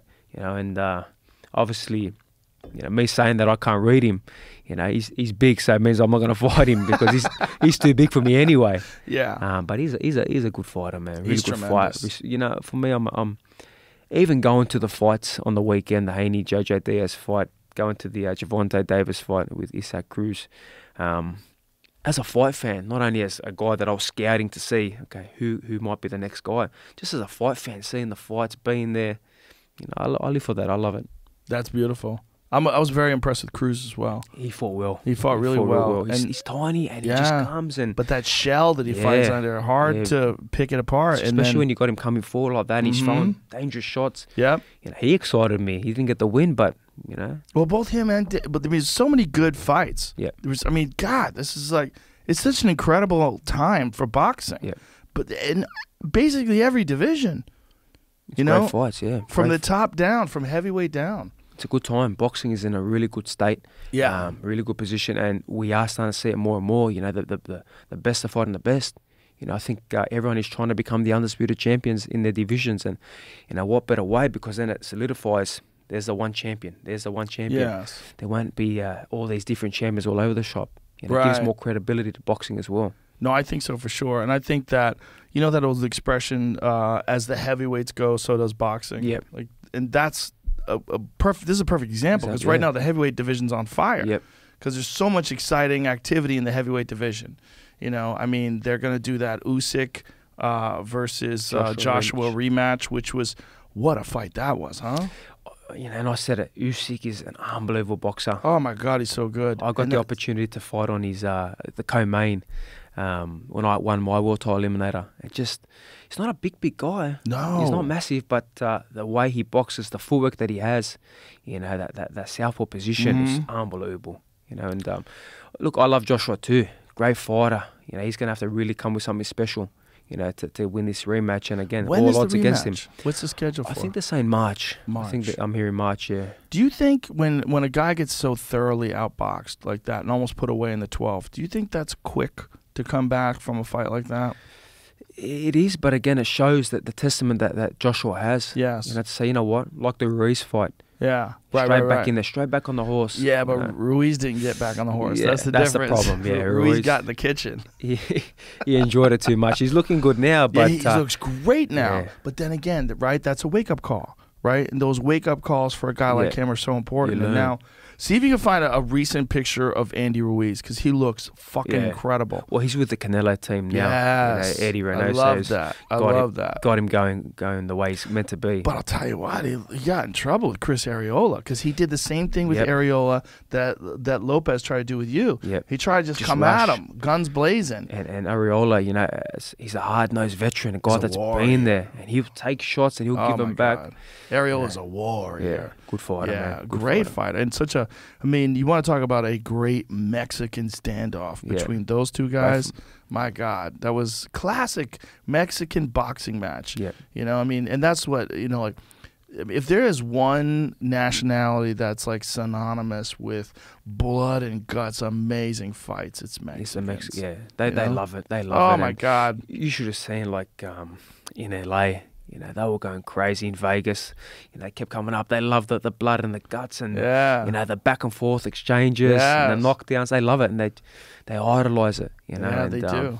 I wish more nationalities were like that. In the fight game. But that's one country that they really love their fight game, and they got some tremendous champions. Oh, so many champions. I mean, like arguably one of the greatest of all time, Julio Cesar Chavez. And then I think now with Canelo moving into the position as, first of all, he's like the #1 pay-per-view draw right now, or right up there with Tyson Fury.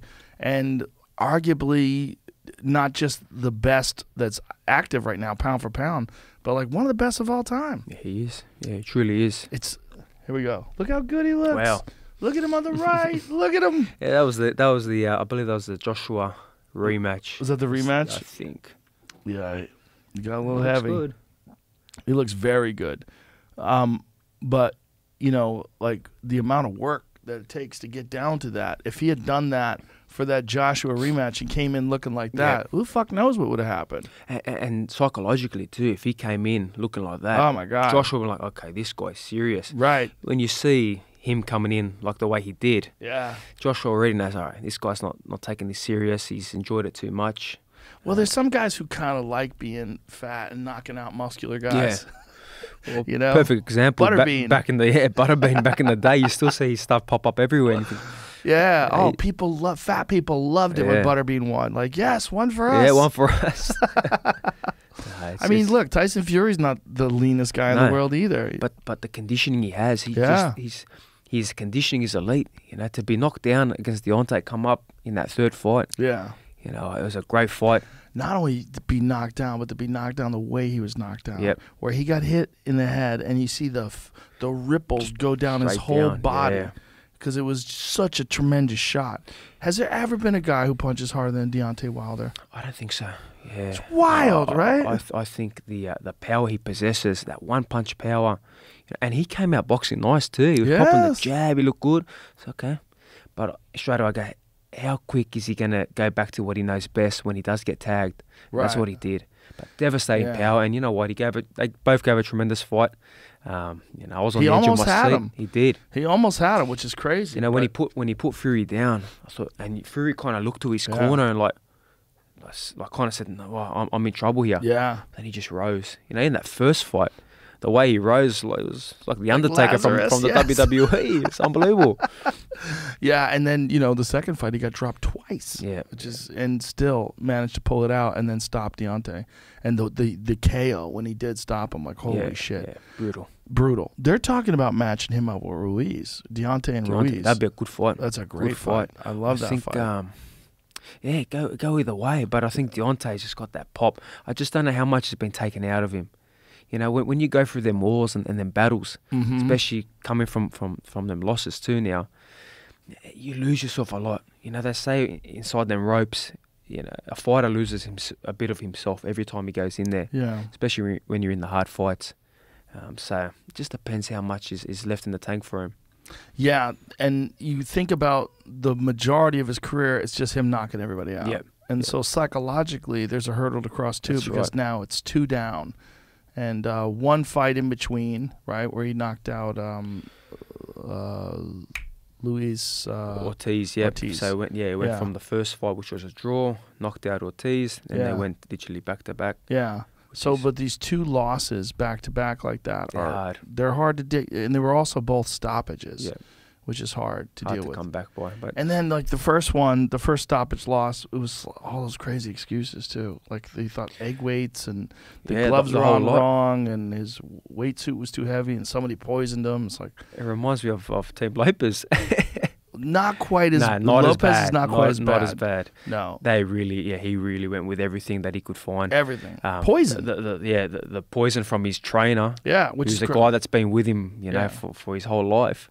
You know, the suit that he came out with. Yeah, You know, I just don't understand why people just, you know, you take it like a man. It is Yeah, what it is. Even just- if you do have something wrong with you or an injury, you know, you make yourself look worse. I think I when a believe. fighter is as great as he is, it's hard to have someone around him that can tell him Yeah. something and have him listen. And have Someone him who's listen. really got his interest for it. Hey man, don't say shit.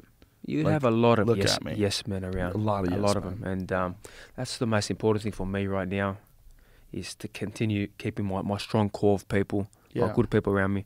You know, I got my kids. I'm a family man, away from everything. That's the most important thing in my life. So, you know, you don't want to get distracted in the bright lights. You don't want Right. to be out there doing stupid things. So I think by having my kids there, you know, that keeps me in a position where, you know, you keep your feet on the ground, you keep looking for more greatness. Like Canelo, you know, he Yeah. has so much success, so much money, Yeah. so many championship belts. Still Does his hungry. thing. Yeah. Pacquiao as well. Yeah. Floyd as well. Floyd when he was at his top. Floyd, yeah. top of his game. You know, Yep. so much Rich money as fuck, coming in. didn't care. Still grinds Yeah. like he's got nothing, and that's the Yeah. most important thing. That really is the most important thing. And now, how do you? I mean, there is a time when a fighter becomes very famous where the hanger-ons and the people that are parasites would try to come and hang out with you. How do you avoid that shit? I got good people around me. My father, you know, he's a solid guy, so you know he can see him coming straight away if I don't see him. But I'm very sharp as well. You know, I can see someone that's trying to take advantage, you know, for their gain. So Yeah. if these guys haven't been there from the start, through the trenches, the hard work that we've had to go through, you know, because I've really had to earn every spot, you know, in every position I'm in right now. You know, they're not there for the right reason. You know, so if I don't see him firsthand, my father will. So Well, that's beautiful that you have that. Yeah. That helps tremendously. Now, do you get approached by a lot of sponsors and a lot of companies that want you to represent them? And if you do, like, how do you manage your time when it comes to that stuff? 'Cause yeah, look, there's a lot more now coming. Yeah. But you know, my manager Peter Khan, you know, he's very sharp with that as well, and you know, we make sure that it makes the most sense. You know, you don't want to fool yourself. The last thing you want to see is an athlete fool themselves with, you know, all these sponsorships and endorsements, and it just looks tacky. Mhm. You know, you pick the right brands, ones that, you know, suit me as well, what I believe in, you know, the athlete that I am. But, you know, they deal with that. Obviously, I'm involved in it as well, and, you know, make sure it's right. You know, the deals are right. You don't get sucked into anything stupid, and, you know, you go from there. Well, that's a healthy approach, and Yeah. it's beautiful to see a young guy like yourself with so much success, but has his brain totally straightened and tied down correctly, and you know your mind is right. And Yeah, it's very important because, you know, this fight game, especially boxing, is filled with sharks. Yeah. You know, chameleons Yeah. change their skin real quick. Yeah. You know, it's crazy. You know, even with the next fight being in Australia, you know, a few interviewers have asked, they go, is it who pays the most money? No, not necessarily. It's not about money. It's about, you know, what does my promotional company, Ferocious Promotions, what are they going to be involved in? Do I get opportunities to have guys that are with me, you know, guys that are signed with me on the cards? You know, so that there, because I didn't have that. I had to go through the hard road, the local circuit, literally selling my tickets, selling the tables, getting your $5 here, your $10 here, for each table you sold or your ticket you sold to make it. So if I can be able to change a talented kid that I've seen and that I have with me and put him on a card and give him the opportunities, that's worth more than money. So for me, like I said, it's about being smart, having the right approach, and changing the people around me, the good people around me, changing their lives as well. So is that part of your goal, to try to elevate the boxing scene in your area as well? Definitely. That's why we have Ferocious Promotions, my company. We want to keep getting the good guys, the young amateurs, the promising professionals, and give them the right blueprint. Like I said, a lot of people in this game, they want to try suck the fighter, suck them dry, take everything from them. And you see it all the time, time after time, where fighters finish the sport and they're left with nothing. Yeah, got nothing. So we put our lives on the line. We go through hell and back. You want to be able to leave this sport and be able to, give a good roadmap for these young guys coming through. Do you have a plan for when you exit the sport? Do you think you'll stay in boxing as a trainer or as a manager or anything like that? Definitely, I'll be involved in boxing. Yeah. Maybe the commentary. I had my debut commentary on the weekend. Yeah, in Vegas. You did great. In the zone, I got a lot of good feedback. Beautiful. I think the world said that we need that. We need real fighters actually doing the commentary. So that was great. I think that's true too. I think that helps a lot. It helps with the UFC for sure. It was fun. It was exciting for me to be there. Well, there's insight that a guy like you can provide. Yeah. That a guy who's a world champion that you're just not going to get from anybody else. Well, me and Sean Porter were just feeding off each other and back and forth with things that we see and the aspect that we see in the fight game. So definitely the commentary is something I love to be involved in. The promotional side of things, the managing side of things, and I love to be in the gym too. So I think the training side of things as well. Is Sean really going to retire? You can never say yes or no with any fighter when they say they're retired. He's been through a lot too in the fights. He's had a lot of good wins. Yeah. Some tough tough losses as well. So, maybe it is time. It really depends how he feels. Yeah. I'd love to see him come back. I think it was a bit premature as well when he said that. Such a good fight until he got caught. Yeah, I thought that you're doing so well against Crawford, who's top pound for pound. Why throw it in now? You still got more to give, but that's their decision. Were you surprised the way his dad reacted to the fight? I really was. I was too. I can't believe you said that. Yeah, it just kind of put him on the spot, and like Sean was, just didn't know what was going on. Like, well, he handled it well. He just handled it well. That's his dad. That's what we think now. For people that don't know what he said, his dad said he didn't prepare correctly. Yeah, and then when you think about him retiring straight away, you start to think, was that possibly a reason? Was he upset? Or you don't know. Maybe he really didn't prepare correctly, and maybe his might be telling the dad's truth, right, and maybe he's realizing that this is the truth. I mean, nobody knows you better than your father. That's right. Yeah. Well, listen, man, you are a part of one of the most exciting eras of boxing. I really, I'm enjoying this as a fan, and I appreciate what you did in that fight. It was truly sensational, and I hope you enjoy every minute of this. You earned it. You are right now one of the top guys in boxing, and it's beautiful to watch, man. I really appreciate it. We're just going to keep getting better and better, never lose sight of the goal, and keep our feet on the ground, and keep winning. The most important thing is winning, not only in the ring, but winning in life and keeping the right people around me. Well, George, you're a fucking true champion, and I hope we get to do this again, and good luck to you, sir. This was an Thank you very much. absolute pleasure. My pleasure. Thank you My so much. pleasure. All right. Thank you, everybody. Bye.